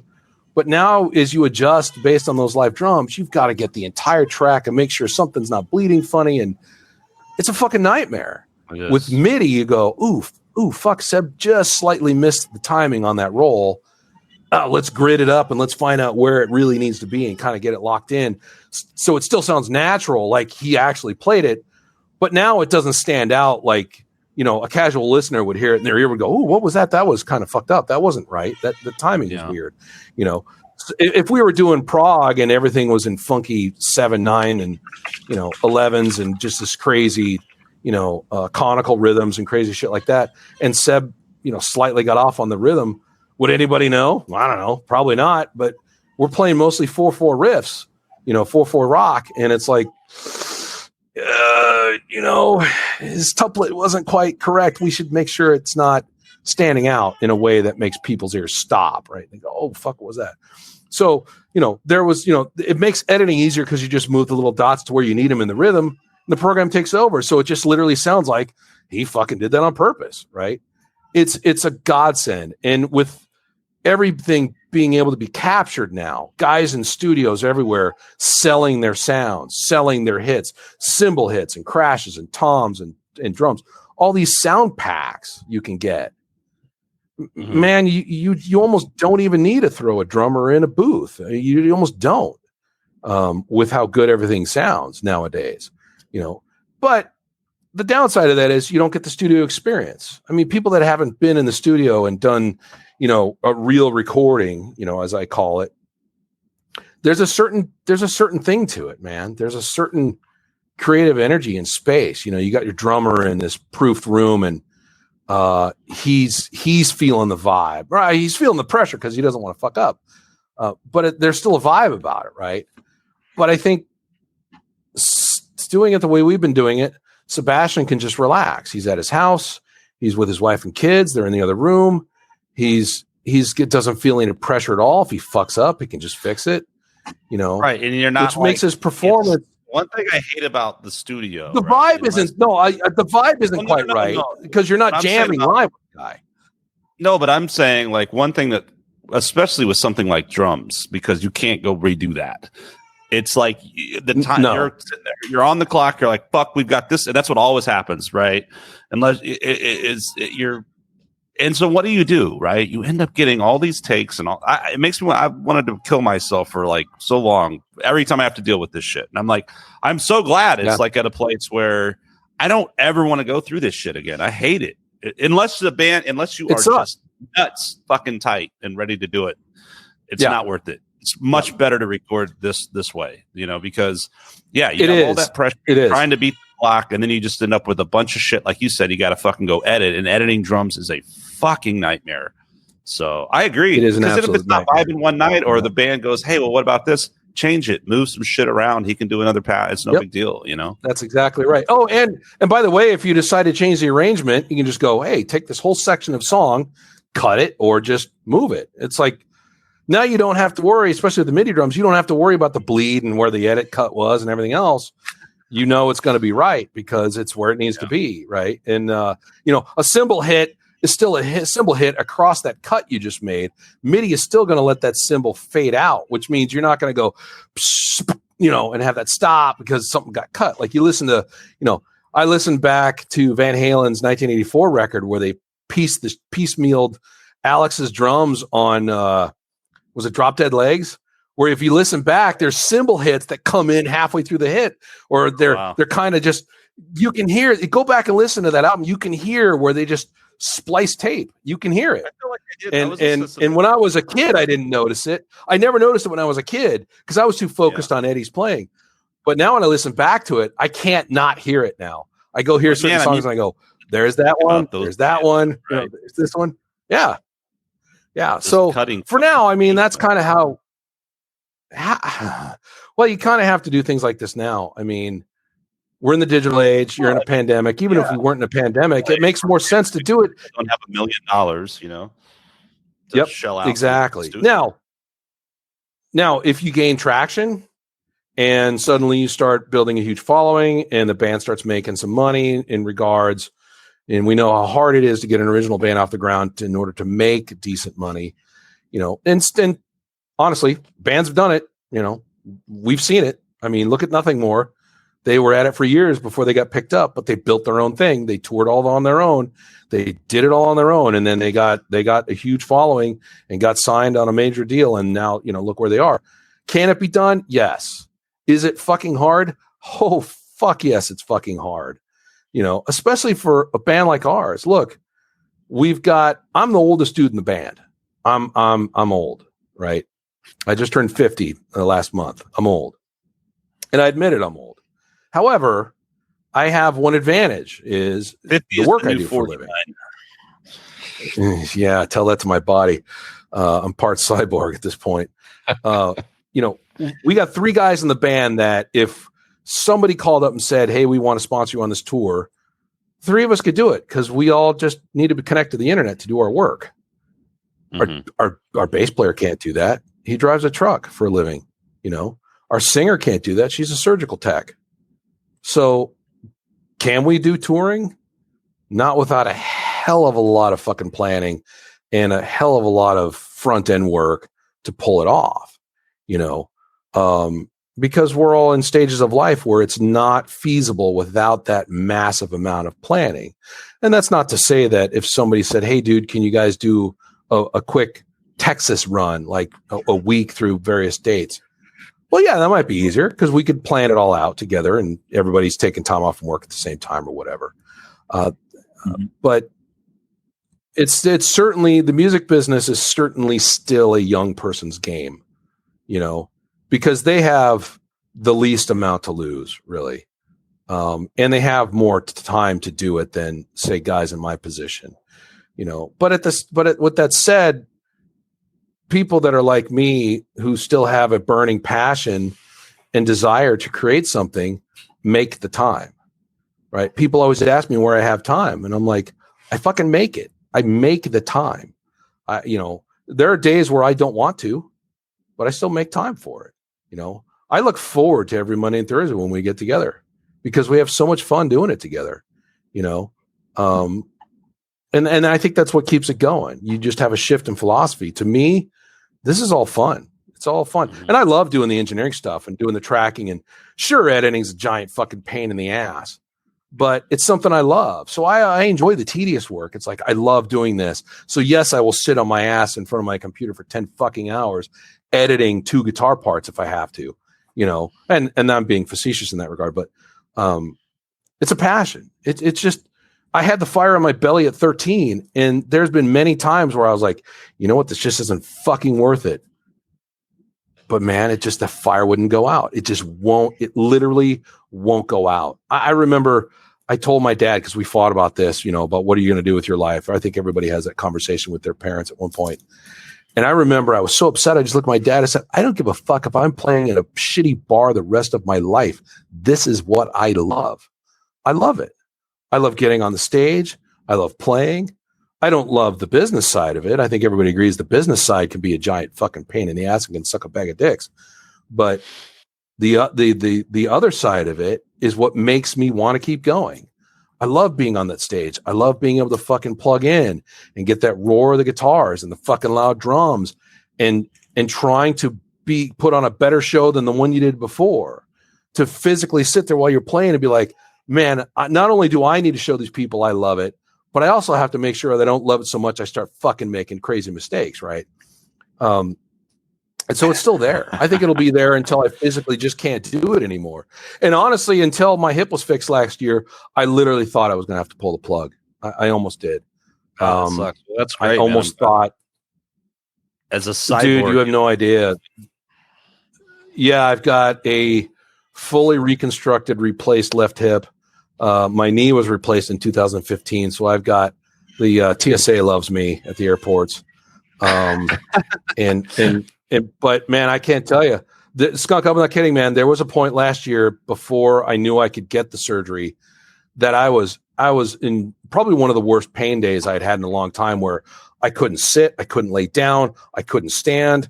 Painkillers weren't doing anything. Weed wasn't doing anything. Literally, there was no relief. It was so agonizing. I really just wanted to fucking put a bullet in my head. It was that bad this one day. I almost called every one of the guys I knew in every band I was in and said, fuck this, I'm done. Who wants to buy my gear? I had such a terrible day, one of those days last year. But the fire just kind of spoke up and said, no, you still want to do this. Don't do that. You will fucking be angry at yourself if you quit. And some choice words from one of my closest, dearest friends, who lives in Phoenix, Karen, said some words to me, and I was just like, yeah, she's right. I need to fucking get my shit together and get this fucking hip fixed, and it'll all open back up again. And she wasn't wrong. I've been pain-free since that happened, and man, it's just, I'm a totally different person, great, dude. Man. It's been great. Dude. And I'm pretty sure that I will be doing this probably until somebody has to pull me off a chair because I had a heart attack on stage. I'll go out like Nick Menza. Oh man, such a sad story. Hey, speaking of it is Phoenix, that's where you're from, right? Worst place to go. Yep. Where did you go to engineering school? Was that in Phoenix? Was that in Arizona? Yeah, so I've been through lots of different schools. I graduated from Arizona State University with a degree in music theory and composition, with the intent of becoming a professor somewhere, getting a PhD in music theory and composing and all that. But obviously money and college and stuff kind of derailed that plan. And so at one point I decided, you know what? I've always loved the engineering recording aspect. So I went to the Conservatory of Recording Arts there in Gilbert, Tempe area. And that's a 9-month program, 9 or 10-month program. And I would have probably interned in Nashville or maybe even LA, where a couple of my friends went. But I inadvertently had a kid, which kept me rooted in Phoenix. So that kind of changed things. I did my internship at Salt Mine there in Mesa. I was actually interning there the day Dimebag got killed. And I remember we had Soulfly doing work in the studio for one of their albums. And Max has been a mainstay of Phoenix for a long time, so it was good to see him. Schenker went through there while I was interning. You see Michael Schenker walking in with his signature V in the giant case with this little fucking practice amp. That's what he walked in with. He had that. And my claim to fame was I got to run to the local store to get him a 12-pack of Bud, and I never got to say hello or talk to the guy. I did talk to his singer. He was cool. But he drank the beer that you bought. He did drink the beer that I bought, and he liked it. It was a good time. Yeah, so we had a lot of fun at that studio. I didn't really get to do anything cool, because when you're an intern, you're basically sweeping floors and, you don't really ever get to set up mics or anything like that. But at least I kind of got the vibe of the place. You got to see how things were. And I worked with another guy. I didn't work as an intern or anything like that, but I've had experience with another top level engineer, Ralph Patlin. He was the guy that helped Dave Mustaine do all those Megadeth remixes. And that was happening around the same time. In 2004, 5, somewhere in there. So the first Monasty record was done at Phase 4 Studios there where he was working. He engineered it. Great dude, phenomenal set of ears, fantastic guy. So that's where I kind of came out of, was Phoenix. And then at the time, my family and I were kind of one of the victims of the housing situation in the late 2000s. And we ended up moving out to Austin. Oh, we lost Rob. And so that's how I ended up in Austin. And when I first came to Austin, I remember, I didn't know anybody. I mean, I literally knew no musicians here. I knew no bars. I didn't know anything. And so, you had to go the old school Craigslist route to find anybody. And we know what a cesspool that kind of has turned out to be, and that's how I ended up meeting Jason and Butch, the first rhythm section for Crashkill. And that's how I met some other people and I got into this cover band where we had 2 female singers and we were doing a lot of disco and funk and, some rock. But I did all this stuff because I wanted to be in the scene. I wanted to start meeting people. I wanted to kind of, get to know everybody. And it was so crazy to be here. And then all of a sudden, I go to these auditions and the only rig I had was that Mesa rig that you saw that I had originally, that 412 cab with that rack mounted dual rack head 290 power amp setup, so 200 pounds worth of gear. Because in Phoenix, if you didn't have that kind of set in an original band, some big 412 unit, you were kind of frowned on, right? I come to Austin and people look at you like you got a third eye. Like, why do you have that giant fucking amp? Where are you going to put that? Like, literally, that was the thing. I got frowned upon for having this super pro rig that was big. And then I kind of look around the scene. I'm like, fuck, everybody's playing through like practice amps and little combos and foot pedals. Like, what the fuck did I get myself into here? What is this? Right. But, now that I've kind of seen where the bars are, I get it. Stages are fucking tiny. They're, not all the bars, but some of the bars where stages are tiny. I mean, fuck, Skunk, you remember Headhunters? That stage was fucking smaller than my goddamn bathroom. you know. And I used to have to like stack my rig in a certain way. Oh yeah. So all I want to say is I'm getting to the point of I love where technology is going. I love now that I can just take my Kemper and its pedal and my guitar to a show and not worry about space, not worry about, you know, hauling 200 pounds of gear. You know, the last two shows Pure did it, come and take it. Now only the drummer's got a problem. And so what does that do? That kind of frees us up. We have a drummer needs help getting his shit up stage. All right, great. Let's go do it. I don't have to worry about rolling this rig up. Oh, okay. Get the box done and get all the fucking cables out and do all this fucking patchwork. And okay, now I'm fucking ready. I pull out the Kemper. I pull the front and back off the case. I plug in my fucking pedal. I plug in the power. I plug in my guitar. Okay, I'm tuned. Let's go. 2 minutes maybe. Rob's the same way. He's got a Helix and he just does the same thing, pulls it out of his bag, puts it on the floor, plugs in his guitar. Okay, sound check me, you know. And the technology now is getting so incredibly good and accurate. There really is almost no need for some big giant amp on stage anymore. You know, I'm a believer in it now. I'm all in. I'm all in on if I'm a guitar player and I can bring something this fucking big to a gig and sound as huge as the fucking, you know, the building, I'm in. Give it to me. You know, I don't care about this. Anyway. Oh, they love it. And man, all those purists. Yeah. I'm just going to say it. Those purists that want to shit on Kempers and Helixes, they can go fuck themselves. Because man, they don't know what they're talking about at all. They don't. Well, I think a lot of people would argue, even snobby engineers, they can have started. No, but I think a lot of these guys have even started. If you're in a studio, sure, go track it through a great amp or whatever. Yeah, it is. But no, it's gotten really. I've crossed that bridge too, you know, and started doing. I mean, Jesus, man. I mean, I've been doing recordings on a little Black Star combo that I have here because I'm like, I'm not going to set up a fucking rig for no reason. No need. No need. Yeah, there's no need. You know, I'm all for it, man. And at the end of the day, if something works and sounds good, that's what matters, you know, and that's really what. That's exactly what matters. I think it's sound good.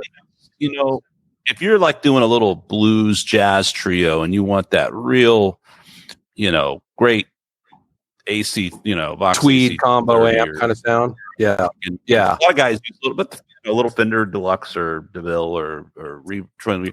Man, that's hard to beat. That's good shit, you know. Or if you've got like some. Yeah. I'd agree with you. Yeah, I'd agree with you on that. A lot of, but I think that's the context you need, though. And for that context, if you want to play at a big, heavy fucking rock show, do you take a fucking Marshall stack into a little bar and blow your own and everyone's head off and battle with the sound guy all night, or do you take a Kemper in there and sound $1 million and everyone? You know, I agree, man. That's it. It's that's the context of that kind of gig, you know. Yep. And now you do have to get. Go ahead, Rob. I was going to say, even beyond that, I mean, you've got video after video of guys sitting there comparing, you know, the top notch, you know, the Axe effects, the Kemper, the Helix to a certain extent, compared to the real rigs. And video after videos, guys cannot tell. They're no better than guessing. And, you know, especially once you're mic'd, you lose that amp in the room and you're mic'd. You can't tell. You know who can tell? Nope. Eric Johnson. And he's the only one. No one else can. He can tell you what batteries you're using. Well, to be fair, hold on. To be fair, you can tell depending upon the amp profile or the amp or however it was profiled or the pack that's in the Helix. If it wasn't done clean enough, yes, you can tell. I've been on the Rig Exchange. I've had my laptop plugged into my Kemper through my cabinet and tested stuff I found for free. And man, some of that stuff that's out there for free is just shit. It's just terrible. Well, but you should expect that because not every guitar player has 100% authority on what tone should be. You know, so what you and I might think is great tone, some other guy who still lives in 1983 thinks that's a great tone. Okay, right, fine. You think this Marshall sound from '83 was amazing, but this comes back to recording and the song and serving the song. How do you sound as a band? I think that's what how do you sound collectively as a band on stage with your collective gear, going through the PA? You know, just like when you're recording. Yep. I think that's what's important. The last thing you want is that's critical. Everyone's got a team player, and then you got Joe Schmo strolls in with a bass, you know, full stack, and is just dicking with his tone and blowing, you know, the fucking roof off the place. Yep. But is that working with the rest of the instruments? So that's what really matters, you know, how it's all gonna. You're dead on. You're dead on that, Skunk. I mean, that's really, when it comes to being a live local act, you know, I think even a live professional act, how does it sound out in the mains? You know, you're always going to have the average listener who, or even the non-average listener who really doesn't know, they don't really always know good tone from bad tone. They just know, is this song speaking to me? Do I like what I'm hearing and stuff like that? It's the guys that are in the know that have been doing this for years, or, you know, they're, yeah. If I'm seeing a live, what? You were all broken up, Skunk. I didn't hear you. Oh, I'm just saying you can drive yourself fucking crazy. But you know, yeah. Absolutely. Me, I've never really done that. I'm like you. I love the performing. I love playing when I'm on. So there's a lot of stress maybe in the building up to it. But once I'm there, I'm in that moment. And sometimes something goes wrong and you have horrible, that sucks. But for the most times, it happens. I'm like, I don't have the greatest tone in the world. I don't have this most amazing rig. And I throw my shit up and hope it turns on. And then I just play, you know, I mean, it's decent gear, but it's like, now I can get way more, you know, go down that rabbit hole if I'm farting around in Pro Tools or something. But I also think though, and I've done that, and it does pay off, you know, like it does pay off. But at the same time, sometimes it really is so much as instinct though, right? If something feels right, do it, go with it. Don't fuck with it too much, you know? Yep. And if it doesn't, then try to get it to sound better. Yeah. The only thing I think Rob and I have to get used to is how it sounds coming back through the monitors, because you know the monitors are always EQ'd a specific way. They're usually geared more towards vocal EQing to a certain degree. They're not always flat. That can be, and cool, so for sure. And you're kind of at the mercy. Like I've been used to hearing my sound through my 412 or even my 212 for years. I'm used to having it behind me. I'm used to that, what it sounds like behind me. I'm used to that, even though I'm getting some of it back in the monitors. I was always used to that. Well, now I don't have it behind me. So I have to rely on what I'm hearing in the monitors. And I'm kind of at the mercy of that, because I can't just go to the sound guy, hey, man, you know, I could use a little bit more in the 1 to 2K range on these monitors. Or, you know, hey, can you bring up the low end a little bit more? I don't feel, you know, punchy enough here, whatever. Because he's going to look at you and go, man, I got to do this whole fucking night of 4 bands. Fuck you. I'm not changing the EQ on these monitors. Just fucking play your show and quit being a douche, you know? So it's going to lie and be like, okay. Yeah. But so right now we've got to get used to whatever's coming back in the monitors. That's what we have to get used to. Yeah. In an ideal world, in-ears, the band runs all the band runs their whole shit through a monitor rig and in-ears and whatever. We've talked about that, but it's like, man, we don't have $4 or $5 grand to invest in a whole setup like that, because not only do you got to do that, you got to build a snake for the sound guy to plug into, because you got to have the drums are still live.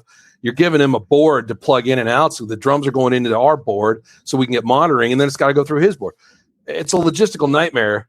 It can be done, but it's like, how much do you want to? Yeah, we're just like, we're just some local band. We don't want to bloast all that money in there. You know, we're still just some local band down here on the totem pole. We haven't reached this super high height, you know, to where we can be like, hey, you know, we deserve this and that, and you know, like I was saying in my email, we're not a bunch of entitled dicks. We haven't reached that point yet. We're not that far, you know. So why be a dick at all? But you know what I'm getting at, you know. And fucking entitled dicks, huh, Rob? Yeah, totally. I don't know. I mean, it's the only way to do it. I think people get like, as an example, like I played a show one time in the green room, and they had like the bread was square, but the meat was like circular, and it didn't fit, and it was pretty upsetting to me. You know what I mean? But were there brown M&Ms? So did you light the back green room on fire? Just throw all the food on the floor. Fuck this place. I'm a professional, I'm a professional. Yeah. So you spit in the food. No, I mean, most people aren't like that. I don't know. They're not. It's weird to me to think like, dude, most people we've met over the years are pretty cool. But I think anyone who's actually been down in the trenches and done it for, if you actually get that success, I would hope you would stay humble because you know what the fuck it's like. And there's just no call to be an asshole. Dude. Really. I mean, I get there's literally no reason. You want to be bombarded by fans or whatever, but I don't think, I get that. But you don't, man, you hear about these fucking divas and shit. You're just like, dude, fuck you, man. Who the fuck do you think you are? Yep. What a bunch of cocksuckers. Well, especially when it's at the local level. Yeah, it's like the worst. Dude, you're still in the local scene. You're just this suburbanite that just plays on the weekends. How are you acting like this? Huh? Yeah. So, I don't know that I'll ever reach that level of success where it's like I can walk in a room and people will go, "Oh, Brent's here. Oh, well, we need to make sure we take care of this guy." I don't know that I'll ever reach that level, and that's fine if I don't at this point. But yeah, I got real low tolerance for fucking douchebaggery. I really do. And when it comes to local bands and playing gigs and stuff like that, it's just like, man, be cool. You're at the same level we are. Show up on time. Get your shit in the bar. If you show up late, don't be pissed off and a total asshole to the sound guy because he cuts you off properly, which we've seen more than our fair share. Where a band will show up 15 minutes late for their set, and then they get pissed when the sound guy cuts them off. It's like, I'm sorry your mom's not here to show you her watch, but fuck, dude, you showed up late for your start time and you're supposed to end at another time. You don't have the privilege of fucking the other bands out of their set times because you think you deserve your full 45 minutes. So go fuck yourself. But that kind of shit drives me up the wall. It's that kind of thing. It's like, no. Their mom needs to drop them off earlier. Insane. Yeah. Tell your mom to get off the porch. Call my mom and tell her that you didn't let me finish my set. That's it. Give me your mom's number. I'm calling her now. Fuck. Drive that minivan down here and pick you up. That's exactly right. That's right. And I'm going to take her down to the river. We're going to hang. Next time something goes wrong on stage, I just want to be like, I'm going to tell my mom. You're not giving me enough 1K. I'm going to tell my mom. Dude, you can't cut us off early. My mom said I got 45 minutes. So, yeah, I have a real low tolerance. Your mom said I got 45 minutes. Yeah, she does, except you're only giving her 2. Rob, this podcast has been like Brent is me and you're Vic. It's been me. Pretty much. What did you got to say? Tell us. Who's that? This is Squiggles. Squiggles demanded that she be led in the room. Squiggles. What kind of cat is that? That's a dog. Maybe. We're not sure. So it looked like kind of puggish. It's a pug, minus an eye. One-eyed? So it's a pirate pug. Pirate pug. Yes, that sounds like a great punk band. When did you start playing, man? What's your story with music? Were you did you take lessons? I took lessons. I've been playing off and on since I was about 14, and I think I had a horrible guitar to learn on. There was an old Kramer with a Floyd on it that was never set up properly, so the fucking bridge was up like this, and there's an action of about 3 fucking inches on it. In fact, it's do you still have this it? one right here? Oh, balls! He still has it right here. Wow, yeah. It's I don't a little have bit better any in of my shape first now, guitars. But yeah, I wish that's amazing. I think I have damn near every guitar I've ever had. That's fucking crazy. I don't have any of the guitars I originally started with. That's awesome. On them. What's else? The first. Or tell us what your first guitar and then favorite guitar, Brent and Rob. Favorite owned guitar or favorite overall? Both. And favorite porn star. Well, I'll let Rob start this, since we segued into let's talk to Rob, and then all of a sudden it's hey Brent, what's your favorite guitar? So I'll let Rob answer the question. Favorite guitar. Favorite guitar I've got right now is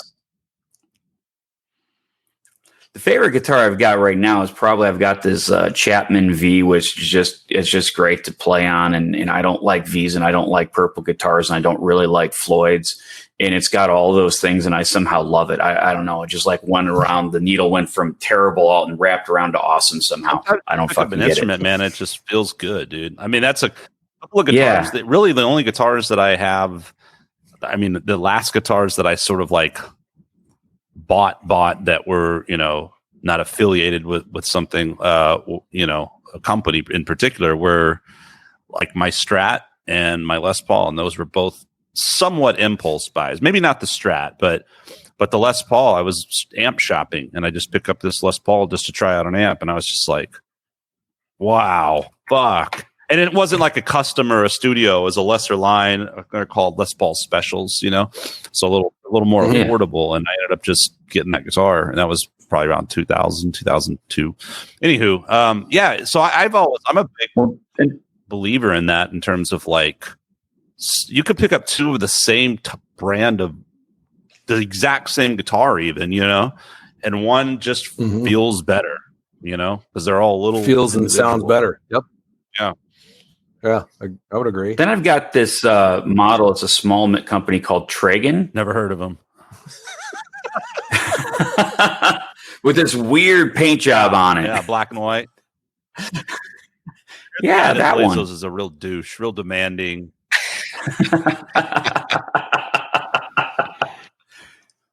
I was thinking about bringing that one to play at Skunk you should. Fest. That would be fucking amazing, dude. Yeah. I mean, so hang on to it for another 15 years, and one of these years we'll have Skunk Fest again. Honestly, you might even get it autographed by that skunk guy. I think he's too cool to go to his own festival. He sits up in the green room and like you have to pay $100 VIPs to get me to autograph it. Yeah, complains about the crackers. I mean that guy. Yeah. Fucking bullshit ass sandwiches.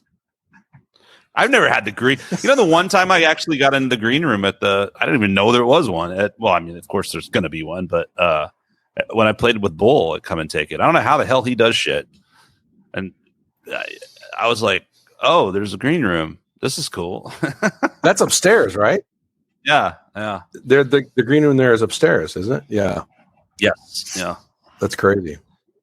They had I started on and peanuts, crackers, a little bit of beer, water, a little bit of liquors.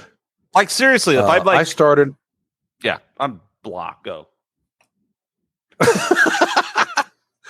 So I started on a Hohner ST Special. Was the first electric guitar I ever owned back in '84. That guitar doesn't exist, right? Or was it one of those weird ass guitars? Was that one of those guitars? No, it was a Strat copy. Nope. Strat copy. It had the 3 single coils in it, so it was, it wasn't a real rock and roll kind of metal. Being a metal kid, I was like, this isn't a metal guitar, but it was like my first real electric, and my parents really pushed to, they bought it as a present. I think it was my birthday, or something like that, and so I had it, and of course I loved it because it was my first electric guitar, and I learned everything about guitars on that. I probably took that guitar apart more times than I could even count, and it wasn't for like cleaning and maintenance. It was just to take it apart and figure out how the fucking thing worked. But my first real metal guitar was the first series BC Rich Gunslinger. and I threw an EMG 81 in it. So now I was like, fuck yeah, now I'm a metal guy. I got this real metal guitar. That look like a Lita Ford guitar? Is it all crazy looking, or is it normal? No, it's no Strat. I've always been a Strat body kind of guy, soloist Strat body style.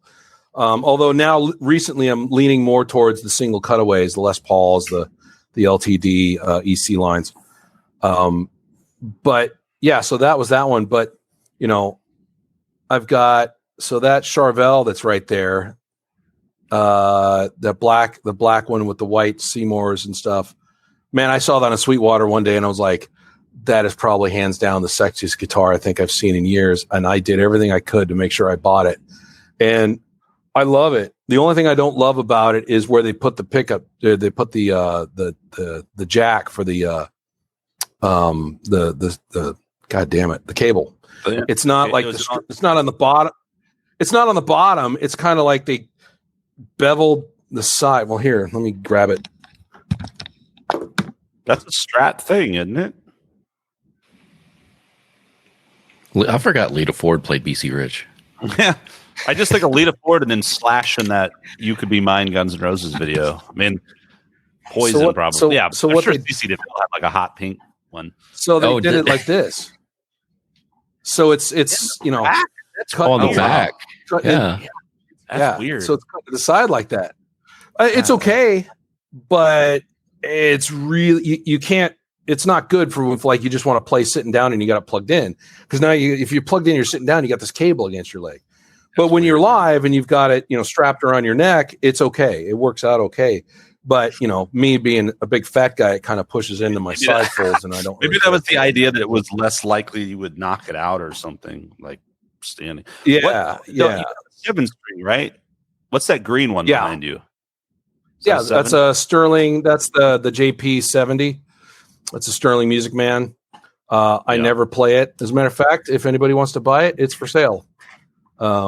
It doesn't have the original pickups in it. It's got the liquefier and Crunch Lab or whatever it's called.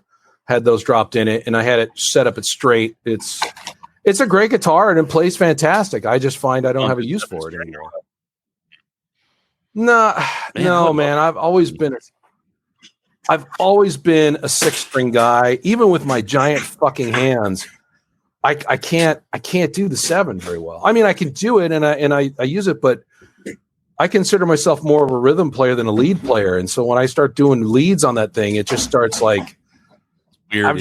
My eyes start glossing over because I'm not used to the 7 strings. I'm used to the 6, and so I start finding placement problems. You know, and so I just found.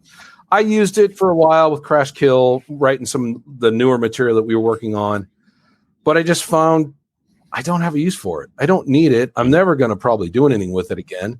So why have it? I'd rather just sell it to somebody who's going to treat it with love. And, you know, I mean, I've taken it around the world with me. That guitar's been to fucking China. That guitar's been to China. It's been to England. Because I was taking lessons from Alex Campbell.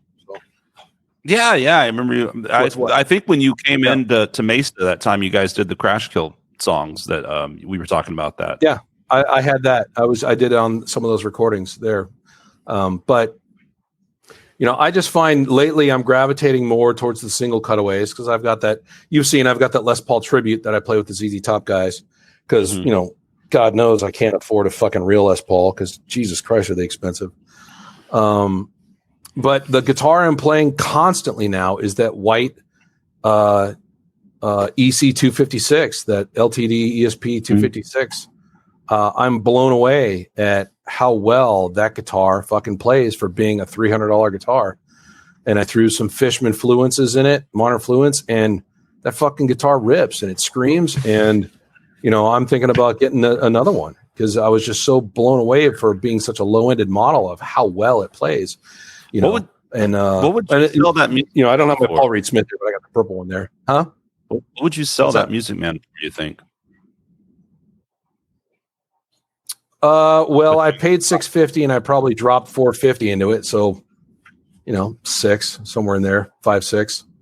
Yeah, well, that's I thought it was going to be more than that. I thought it was more, would have been $650. Sounds like a pretty good deal on that. Yeah, it's a Sterling Music Man, so it's not like the Music Man that's a $3,000 guitar. You wonder, okay, it's the Sterling. Yeah, it's the Sterling. But dude, you're more than welcome to play it if you're interested. Man, I'm happy to sell it to you. I've been hesitating throwing it online just because I got lazy, and plus you sell anything through like Marketplace or Craigslist, you're just dealing with fuck nuts, Hey, man. You get all the weirdo. Oh, dude, I totally want to buy that. I will say that I have gotten deals out there. I mean, shit, I bought something for sure already. Yeah, you can find deals. I have found you will amazing deals. You will find deals. Yeah. Yes, you will find deals because you're not a dick and you'll know something's good. I'm talking if you sell something, you're dealing with people that are scam artists and they think that you're some sort of moron, right? Like, oh, dude, I'll drop you a check in the mail, and when you get it, just cash it, and it'll be all good, and just go ahead and ship it out to me. It's like, I learned my lesson with that Nigerian princess shit, man. Yeah, I thought I had a beautiful Nigerian wife over here. I still don't know what happened to that $50,000. Anyway, Robert had Anyway, there's that guitar you were talking about. Over guitar. Let's see it. There it is. Yep. Nice. That's the one. The only reason I don't play that in pure is it's just not tuned right. I'd have to just get it reset up because, of course, it's a. Are you guys standard half step down? How do you tune? Drop. It's all drop. So I guess drop C sharp, drop D flat, whatever. Oh, so it's a half step down, but then drop. Half step down, drop D. Okay, gotcha. Yeah. And I don't know that was a conscious choice. I think that was what we were turned when we were in VC. That's what the tuning was, unless we had songs that were in E flat. Yeah, it was just kind of like it just carried over, and one album. Dave, our bass player. I like going down a half step. Well, for the most. This is standard. My Charvel, only because the only band I use it in is that Cars Tribute. And they do standard. And the reason I use this guitar the most is because I can get single coil sounds, like I can split the humbuckers and whatnot. So it's pretty versatile, and it's perfect for that band. If I find a different guitar to use for that band, then I will probably find a way to incorporate this in pure or something else, because I really do enjoy playing this guitar. But yeah. No, but we had kind of originally, I think we were planning on doing the kind of let's split between E flat and drop D flat thing. And then just everything we wrote was in drop. And so at some point we just decided, why don't we just stay in drop and not fuck with it? Yeah, I don't think we were it was really not a hard conscious decision. It was more of this is where it's all gravitating to, because all the riffs started happening that way. Zoom meeting about it. Put it on the calendar. Yeah. Drop none of that. No. Yeah. And what's crazy is, it took me a while to get used to that kind of tuning, because for years, all the Monasty years and all the stuff in Crashkill 6 was in drop B.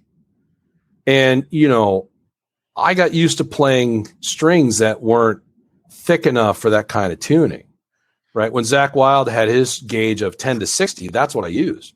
So the high-end strings were 10, 13, 17 at a normal 10 set, dropped, 2.5 steps to be in drop B?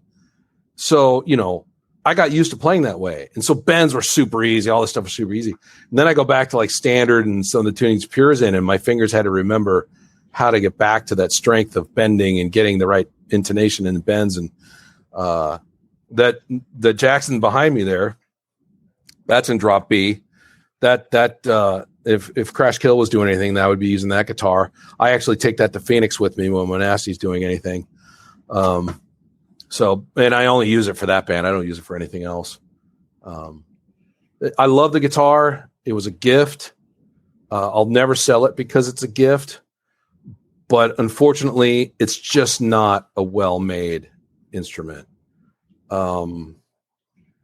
This was right around the period where I think Jackson was right on the cusp of being bought by Fender, and their quality was just not so good. There's something about that guitar that just doesn't work well for me. It used to be Jackson Charvel, and then Jackson. Now I forget about that. I guess that Fender owns Jackson. But where did Kiesel come out? Why am I thinking Kiesel's tied to Charvel, or am I thinking of a different company? Carvin, maybe? I think you're thinking Kiesel was Carvin. Kiesel was Carvin. Yeah, and then it broke off. Yeah, they split into the amp and the guitar companies, and each took one of the family names. Right. Yep. Yeah. Rob is correct. No, those fucking guys are killing it, man. They're fucking ungodly. Yeah, I had hanging out with Alex Campbell in his studio last time I went up because I wanted to have him help me with my Kemper. You know, of course, before he moved out of that place he had in Round Rock, he just walls of fucking Kiesels, and I'm like, how the fuck are you getting all these $3,000? Oh, he was up in Round Rock. Like he's south now, right? He was. No. He was when Dan Sugarman had moved out here, and they were trying to do their thing together. They were renting a house in Round Rock about 3 miles north of me, and then when their relationship went sour, and several years ago. 3 years ago. No, about three, maybe 4. Okay. But it was definitely 3 for sure. He's got and then now he's got a house with his girl in Lampasas. So he's building a studio out there. I was just out there probably early part of last year. Yeah. He's got a nice little setup up there. He built a studio out there. He's got all his guitars and stuff, and he's enclosing his garage space to turn it into a full blown normal studio. But he helped me with the Kemper, get some things set up, kind of south, somewhere off Mancheck or something. For a little, Evil Snail's down there south, and that's where those Seek Irony guys do their stuff. Yeah. Mm-hmm. Well, fuck, Sammy lives in Lampasas area. Yeah, Sammy's in Lampasas. I had no idea Alex was up there. Adams and Cedar Park. I mean, it's almost like everyone lives in separate towns in these parts. What are you guys like? Are y'all in the same general region? Because that's pretty badass if you can make that happen. Because here we are talking about how hour commutes. Dave is probably the farthest out. Dave lives in Elgin. Rob is in the Leander Cedar Park border. He's kind of right where they kind of come together. Luckily, not too far west. You're not that much further west than Baghdad, right, Rob? I am a little bit. I'm closer to like Lakeline, right there, right over there. Yeah, so I'm on the west side of 183. Yeah, I was close by a little bit. I'm in Pflugerville. Sebastian's maybe 5 miles from me, and the other part of upscale Pflugerville. Yeah, if that even is a thing.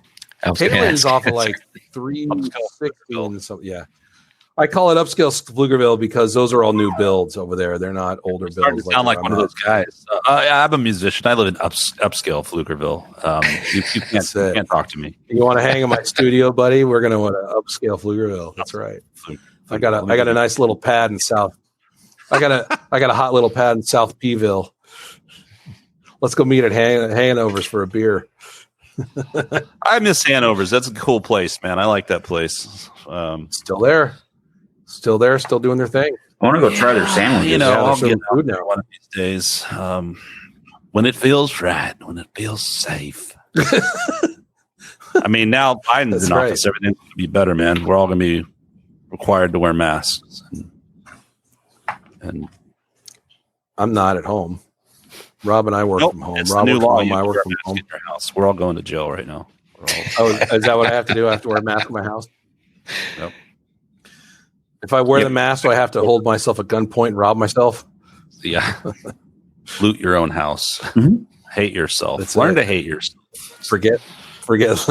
No, my years of hating myself are over, dude. I'm over that shit. Good for you, man. You'll get there. Turn 50. When you turn 50, dude, the switch goes on. You go, well, I'm sliding straight into death. Why hate myself? Just it's going to be inevitable. I see your posts on Facebook. That's pretty much what. Yeah, this is me. I feel like death. I'm Brent. I feel like death. The ride is coming to an end. Well, may as well enjoy let's it. Be clear. All those days where I'd be in pain or whatever, those were legit. Like, fuck, this shit hurts. I got nobody to talk to, so I'm just going to post it on Facebook. But so here's my thing on Facebook, and I'll shut up. So I treat Facebook for what it is. It's just a place where I can just randomly spew shit out, and if it makes somebody laugh, then that's all I care about. If it makes people stop and go, what the fuck is wrong with that guy? That's fine. You're not going to see me get in political debates. You're not going to see me do any sort of just heinous shit that these social media sites are designed to do. I stay away from it. So my pages are full of I know I have it all wrong, and I've had my whole life wrong, and I don't give a shit. You're supposed to take in 5 minutes of information from some random source, and then I'm supposed to find some random meme and say it's the truth. Yes. So most of my posts are, everybody will say I'm the master of vague booking, which is probably not that far from the truth. There is a certain inherent giddiness when I make a post that's really vague, and I know what it means. Nobody else knows what it means. Most people go and laugh at it because they think it might be funny, so they're not sure, so they laugh. Or I get the other side of sending me a DM. Hey, dude, are you okay? Is everything cool? Yeah, I was gonna say, what's going on? Yeah, I get that constantly. It's like, yeah, man, that's cool. Like my close inner circle, they know when something's fucked up. They know when I'm troubled, because they'll know, right? My close inner circle of personal friends, they can read through the code enough to go, yeah, Brent wasn't meaning something funny by that post. I better check in on him, But most of the time, my goal on Facebook is to just be just a big, lovable, wacky idiot, and just hopefully people vibe on it and laugh. And not everybody gets my humor, so that's fine. I got a lot of people I know that are too straight, and they just think what I post isn't all that funny, or they just totally miss the joke. They don't get my sense of humor, and that's fine. I don't care. But if I can make a certain group of people in my life laugh, or just people in general to laugh, or to just get them to feel good or whatever, that's it. That makes me feel better about it. I'm cool with it. Now, I'm not going to stop laying out some self-deprecating shit. That'll still happen, but it's not driven by any more self-hatred. That shit sailed. I don't hate myself. Either way, I laugh at it. I'm like, look at him suffer. It's funny. Look, if you can't post shit that's going to make people laugh, and all you're going to do is be an evil dick online and have this worse attitude. Yeah, no. I just go away. I'm the same way, and I say a lot of things, and people can definitely go like, "Whoa, that was darker." But I've always been into those really sort of cynical comedians and those kind of really some of that twisted kind of stuff. Where and you notice that humor. You notice that a lot with comics, because I think that's their way of, and the rest of us can all laugh because on some level, human beings, we can all relate to these things in some way or another, right? Yes. This suffering, right, in some form or fashion. And so it's like I've always kind of liked the guys that just went there and didn't sugarcoat it and talk about deer hunting with their boy. I mean, blue collar's fine, but you know what I mean? That's something that I totally get it. With comedians and music, and so sometimes I do that, and then you're right, like two people can either see it and be like, "Oh, that silly idiot," or they just go off. Yeah, you okay? Oh, what did you mean by that? I'm all upset now. It's like, man, back the fuck up. Like, I didn't mean anything by this, Yeah, I don't have patience for those people that take their shit way too seriously. Life's too short, It's way too short. And now that I'm at my age, I just go, fuck, it was a blink. It feels like a blink. Well, okay. For me, it feels like a blink because I don't remember much of the 90s because I was drunk most of the time. College and being in bands and trying to find my way and having crippling emotional problems and drinking a lot. So I don't really remember the 90s at all. I've had friends send me recordings of stuff I did in the bands I was in, and I can't remember any of it. I mean, I remember being in the band. I remember playing some shows here and there, but I don't remember the fucking music at all. And I wrote it. And I'm like, I don't remember any of that shit, Phil. I don't. He's like, that's fucking crazy. I'm like, welcome to alcohol. It's just, I just don't remember it. So to me, it went 1989 right to 2000, essentially. You missed the greatest. Anyways, let's talk to Rob. The history of music. What's actually. That? No, my gap was 2005 to 2012, nice. But hey, that time didn't happen. There you go. I wish it was alcohol. That would have been more fun. Oh, maybe not. Man, that just got weird and dark. Shall we? Yeah, really? Oh God, I never knew Rob was a heroin addict. Holy shit! Oh, that would have been better. No, just fucking horrible abusive marriage. It was fucking terrible. I know, this is a terrible thing to say, and I don't think anyone's. I mean, I do have students, and have been a role model to some, I suppose, which is extremely amazing and gratifying. I love when connecting with young people in music and stuff is really cool. But this is a horrible, irresponsible thing for me to say, but I always thought speaking of age and stuff, you can't just start going I'm in my 40s and I'm going to fucking do heroin. You can't do that. You got to do that shit when you're young. No, you don't just wake up and go, oh, man, fuck yeah. Man, and be like, whoa. I didn't wake up on my birthday and go, somebody give me a needle. That was never, I woke up at 50 and went, oh, fuck, let's see if I can get out of bed.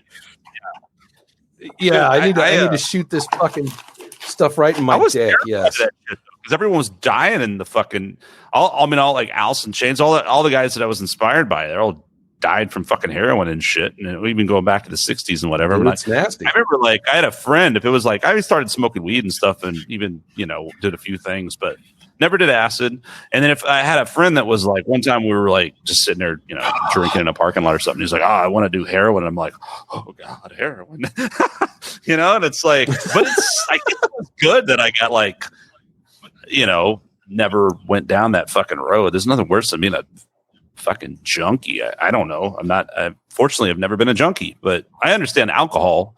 I've had a lot of really, really bad shit happen from alcohol. I think we all have. But I'm here. I'm very fortunate and thankful that, nothing horrible that was unfixable ever happened to me. And you gotta be thankful for that. Yeah. Because we all do. I would agree. Of course. But yeah, man, that's such next level. And you think about that kind of stuff. So sorry you went through that, Rob. I'm just gonna. I heard what I wanted to hear. Rob did heroin from. Was a massive drug induced heroin. Yes, massive amounts of heroin. I mean, it was fucking. I had an IV. This will be good for you guys. People, they, that's good. You got to get some dirt under the nails for people. Oh man, that brand Pure. Those guys are crazy. Brent was drunk from for 10 years, and then the other guy had a IV of heroin.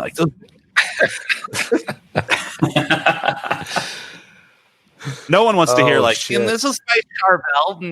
No, I'm oh man, and then I died from heroin. Holy shit, I gotta listen to that fucking guy. Dude fucking died. Yeah, right.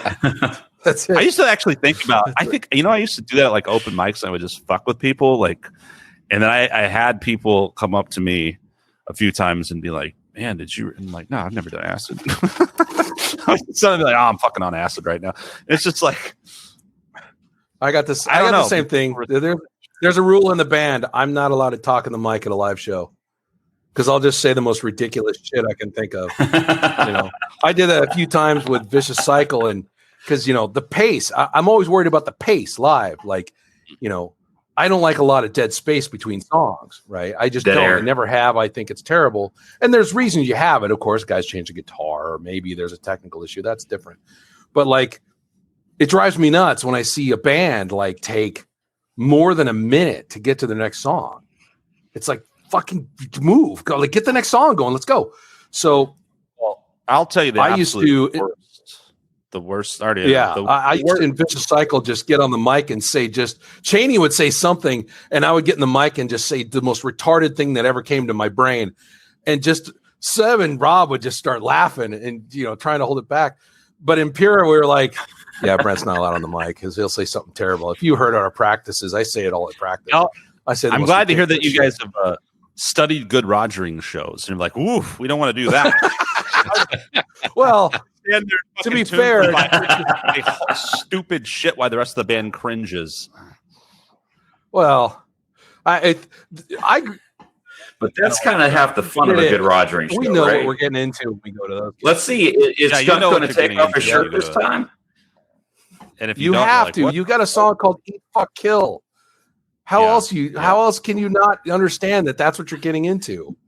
Rat in the face. The song titles tell you exactly what the fuck you're getting into when you go to a good Roderick show. Good things.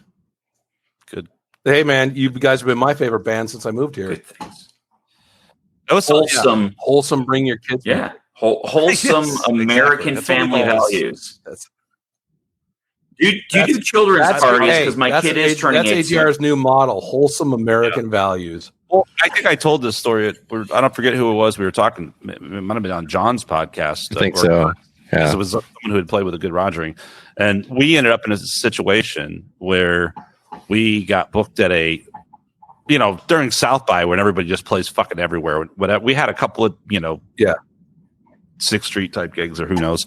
But then we ended up playing it was called Slab Fest. And it was like this parking lot of a fucking sushi place. And it was like our drummer, Chris, knew the owner or something. Cool. Fuck it. It was like 2 a.m. Well, we'll go play that and then we'll drive downtown and play. So we go do this, right? And we're playing. There's, a few people hanging around. There's not really anybody there.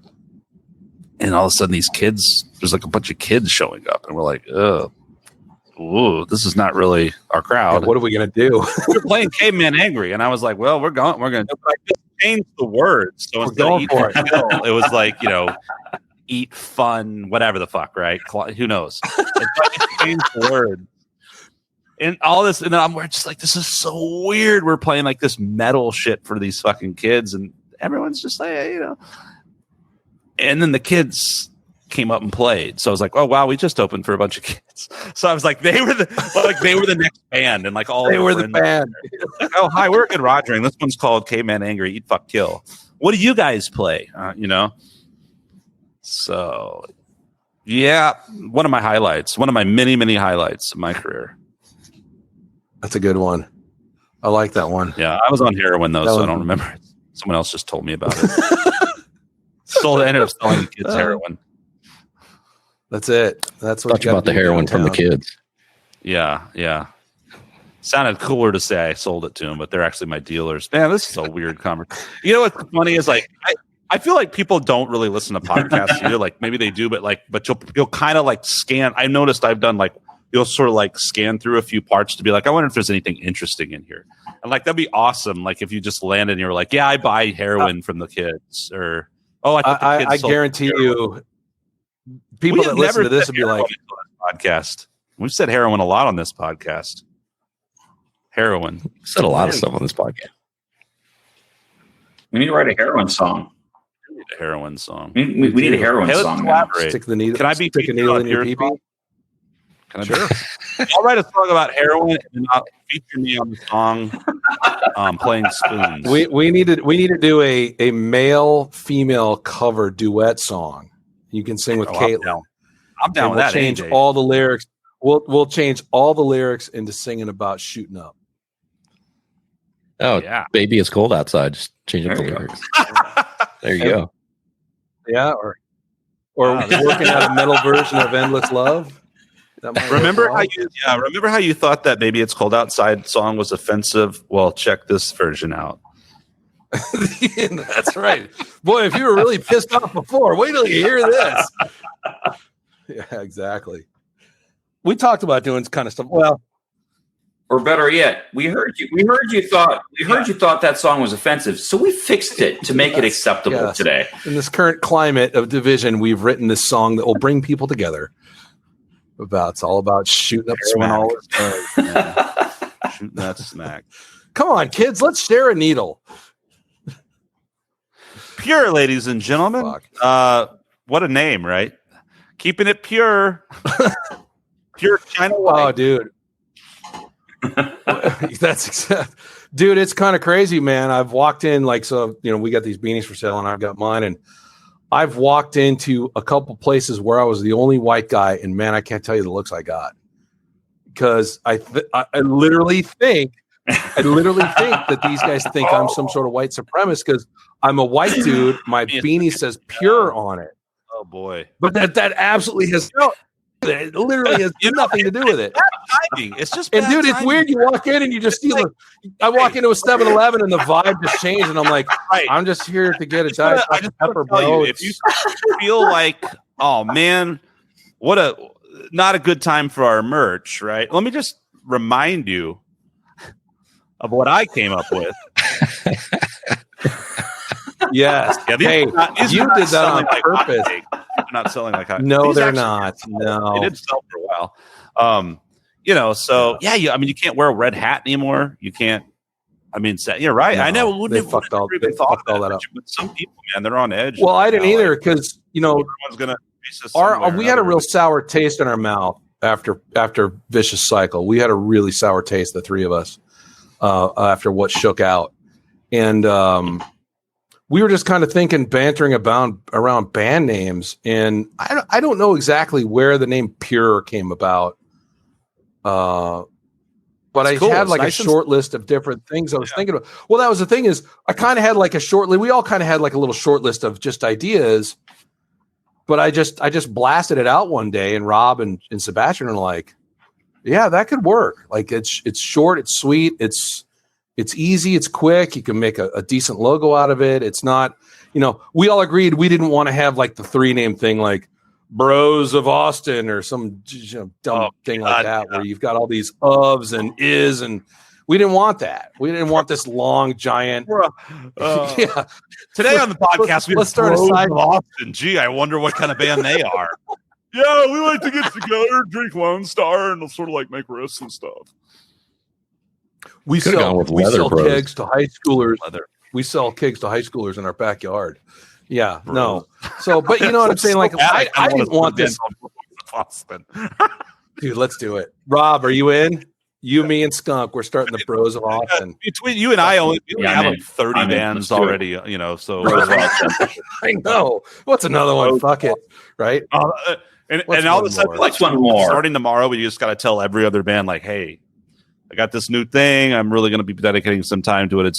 I really think this is the one, and so I just.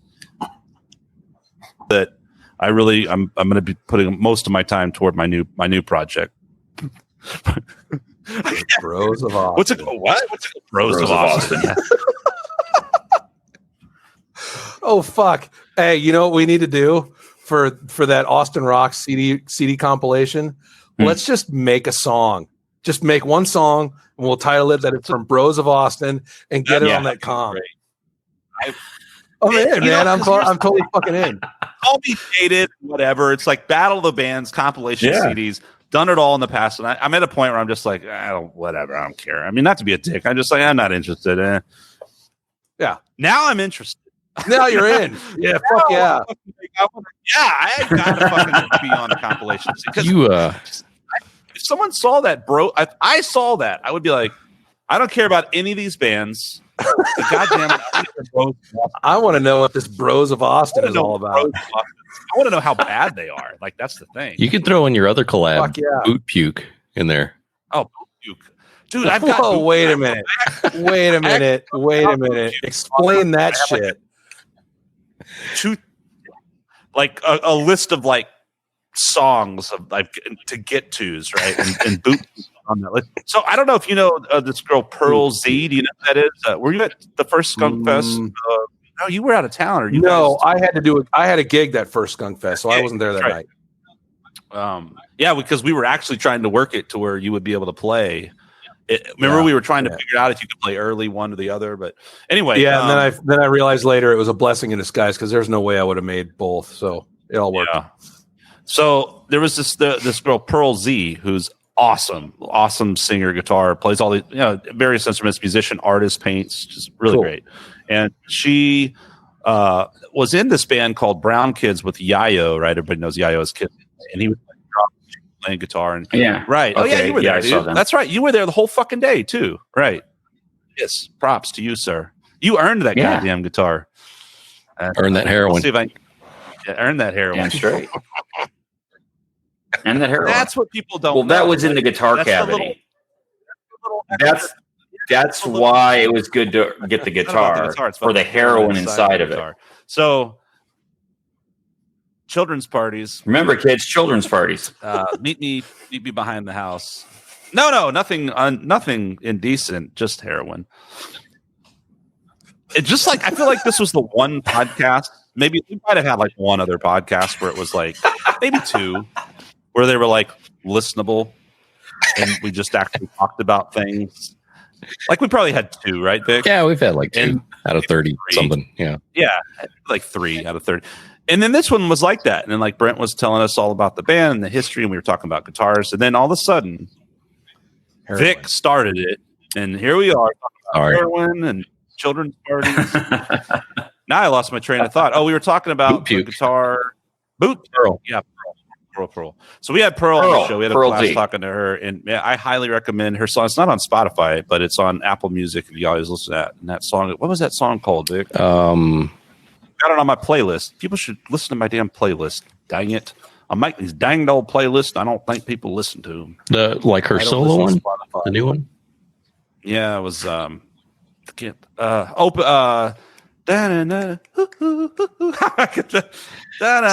your mind. Silence your mind. Silence your mind. Awesome song. Great awesome song. Production. Anyway, we were talking about this whole thing, and she told us the story about how she'd gotten drunk and like puked in an Uber. And then I don't know where boots came from, but I was like, oh, you should have puked in your boots. Or anyway, so we've decided we're going to write I decided for her that we're going to write collaborate on a song called Boot Puke, and I'm going to ruin her career. So in the same, we should collaborate on a song called Bros of Austin. There you go. Keep the streak Bros of Austin. Fuck yeah. I love it. As long as it's got that true native Austin flavor. Maybe the song would be Bros of Austin, but the band would be like no. The band's got to be Bros of Austin. No, the band's got to be Bros of Austin for sure. Yeah, okay. Yep. Well, Rob, we're not going into the whole native. We're not going to talk about that. But we'll talk to Skunk and Vic offline about that fucking horse shit. What else? Hey, I was just dropping it and letting it sit. I won't go into the full story, but basically, as you guys have seen, there's this sect of musicians here in Austin that feel that if you didn't grow up here or raised here or really part of the music scene here your whole life, you're not, quote unquote, a native. Do you play blues? So this happened to me on 6th Street once. Yeah. So there's a whole do you play blues thing versus local versus, there was an argument online about what's considered local or not. And one of the guys who is local, who gives a fuck? There's a guy here locally, but most of his band doesn't live here. And so there was this huge argument about how, well, you're not really local and, you're not part of the whole Austin native thing. And I'm like, well, wait a minute. Well, then I'm not fucking part of any of this because I'm not from here either. I migrated from Phoenix. So what's the definition of dumbest, most pointless conversation I've ever heard? It is, but it was. I'd be like, yeah. Huh? Well, here's the thing: is it would have been ignored had the person not called out somebody directly that they weren't quote unquote local. Say their name on our podcast. I'm not naming names. Publicly. No, I'm not doing that. But I'm just saying. Tell me after. So there's this. I'll start a rumor that they do heroin. You're not editing this shit in. Fuck off. So, but it was just we had this conversation overall. Is first of all, who gives a flying fuck if most of your band but you doesn't live in town? Does the music live here? Do you play here? Do your guys fly in to do gigs? Then okay, fine, you're fucking local. Is there some sort of hard rule that makes you local? Like, and we discussed this whole native thing. Like, and I don't understand it, right? Like, I understand that there's this quote unquote Austin sound, and it's usually Stevie Ray Vaughan, Willie Nelson ripoffs. I understand that. It's got that whole bluesy, twangy thing and some country mixed in. I get it. That's fine. You want to call it the Austin sound? Great. That's fine. But the whole argument of you can't be a part of shit because you didn't grow up here, that you weren't born and raised here. Like, to me, it's exclusionary. It's exclusionary. Like, music to me is completely inclusionary. It doesn't matter who you are, where you come from. If something's good, it's good. And you shouldn't be shit on for liking something in that regard. And it just drove me crazy. Like that whole commentary about, being native versus local or whatever. It's just fucking dumb. It's like, do you make music here in town? Can people see you play? Yes. Okay, then shut the fuck up. Who cares if it doesn't sound like Willie Nelson or Stevie Ray Vaughan or some other blues artist from town. It's not, Alan Hayes or whoever else is around town. So what if it doesn't sound like that? Who cares? That doesn't mean you should be excluded because you don't sound like every other fucking guy in this town. Like, I just thought that argument was stupid. So that's why Rob's always throwing those. Rob's throwing those little barbs at me because he knows I got fired up that one time. Oh yeah, that's why people are dying. Those. Well, I got pissed off because the dude that he called out was a friend of mine as well, and I'm like, you don't fuck with my friends, right? That's kind of where I draw the line. You fuck with me. And when I called the guy out, and he's like, well, the guy who did the original post, he was really the one bringing it up. And I look back at the post, I'm like, this dude never said native anywhere. He just said local. He didn't say native. Yeah, we got to get off this podcast. So the guy never broke it back, huh? I have to put it in the chat. Write it in the chat. I'll let you know. It's not. It may not be anybody you know. It was just like, it's like, come on. Dude. No, I don't think I care anyway. I think I used to maybe like let some of that stuff get to me, and then you get to, like I said earlier about just being okay with who you are as an artist, as a guitar player, as whatever. What do you do? What you do? And what I love so much about, I will say, Austin and just music in general, and just I mean, most of the people I know are here because I've lived here for 15 years and played here and been in all these bands and this. But I know people all over the place, as we all do these days. But what's so cool to me is like some of them they're all from all different walks of life, all different influences, all different styles and genres, and they're all cool, and they're all my friends, and they're all musical colleagues that I respect, and that to me is that's what's so cool, So to me, like any sort of like narrow-minded sort of mentality of thinking about music is you're wrong already. You're already wrong. Like that's the complete opposite of what it should mean to be a creative, expressive artist. And any great artist, I think, was always pushing the boundaries, even if you didn't see it, So that's my take. Yeah, and they weren't worried about everybody else. They just wanted to drive themselves. I bet it was Chef talking about Skunk. What's that? I bet it was Chef talking about Skunk. Chef. Hey, did you hear the Chef? Did you hear the Chef song? Yeah, no, no, I don't.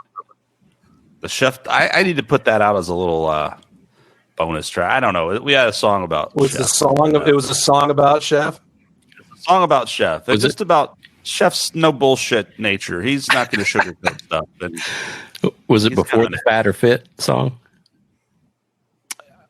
I think maybe it was. Okay, I'll go back. Y'all haven't heard Fat or Fit, have you? That's a great song. Did you hear that one, Brent?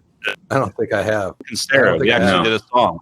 Recorded a song. I'd love to hear your feedback on the mix, I saw that. No, I haven't listened to it yet. I need to go listen to it. Yeah, check it out. I think it's on SoundCloud. But I mean, for me, dude, I played drums, meaning I did exactly what we were talking about. I got on the MIDI kit, I played like a pile of shit, and then I fixed it, and it made myself sound like I'm awesome. Edit it all. And then That's I make it sound like real drums. Best with whatever bullshit crap I farted around with in Pro Tools that day. But yeah, it was super fun, man. Like I want to do some more of that kind of just like fun punk rock stuff. Anyway, I think the idea was that we were going to do Boot Puke with Pearl. This is all Pearl doesn't know this. We can do Bros of Austin right there in Rob's room. He's got an electronic kit right behind you. He's got get on that, Rob. There. I expect some files tomorrow. Like let me check my email tomorrow. There's going to be Bros of Austin. You guys in your like 45 ideas. Here's our 45 ideas in Dropbox. Skunk likes at least 20 passes. Give me 20 passes. Give me one. I used to be like that all the time in studios. One more. Now I'm just like, whatever. Let's comp this fucking thing and get out of here. I think that's what you learn. Like, get it as you go. You can do it, but I mean, have an idea where you're going with it, like you said, and then if you've got it and you get some takes or whatever and put it together. But I don't like the idea of just like, especially with a drummer, right? That's another problem with live drums. Like you don't play the same fucking fill and the same shit. Good luck gluing that together. I remember having a band in and going like, okay, cool. And I was going to, and they didn't play to a click. The drummer was all over the fucking place. I mean, good, but young and just lots of fills and lots of this and that. And I was like, yeah, and I did like one or two edits and I'm like, all right, which take are we going to use? Because there's no fucking way. I can't fucking comp this. You can't. You're not on a click together. Nothing's played the same twice, you know. So I mean, there's something to be said about doing something, you know, if you want it that way, live and raw and in the moment. But if you actually want to like put something on the microscope of the studio, it's a whole nother podcast to me bitching about drummers. Anyway, we got to wrap, guys. But yeah, our conversations always end up going long because it's just always fun talking. And thanks for joining us. Next podcast, just get the rest of the band besides me on, because apparently I talk way too pleasure, man. You do, yeah. You do. Yeah. You talk a lot, man. I just talk. Rob, we'd love to talk to you someday. Right. Maybe have me on the show sometime. Why don't we just have a podcast where it's like Victor and Rob, and then they can actually fucking talk. I mean, like verbal diarrhea everywhere every 3 seconds. That's it. I'll be honest. I really try not to, but I get such a random, seldom chance to like be in a group and talk that it's finally like, yeah, I can talk to somebody. Fuck, I'll just spew. You know, here's my life shorthand. All right, yeah, 1975, 1989, and then we're going to skip to 2000, and I'm going to tell you the rest. Yeah, just to get to the part where I was telling you how I use my blue pick instead of my Nobody's brown butthurt. pick. Nobody's butthurt. That's it. Hey. No, it's at great, least I'm man. aware of it. No, it's great. I mean, you had a lot to get through. You're in a lot of bands. You had a lot of guitars. You know. So next podcast is pure minus Brent. It's so pure now. It's just so pure. Yes. Yeah. Well, I think it'd be cool to have, you know, obviously when we get through this stuff, things are more normalized, and you know, you guys have the album out or, you know, whatever. Like, yeah, man, we'll have to get you back on. That'd be great. I mean, Robert, love it. Of course, Robert, we'll have to get you back on. Yeah, Robert, Dave, Caitlin, and Seb. Yeah, we don't have room for 5. Not me. Sorry. You don't need me. I've said enough.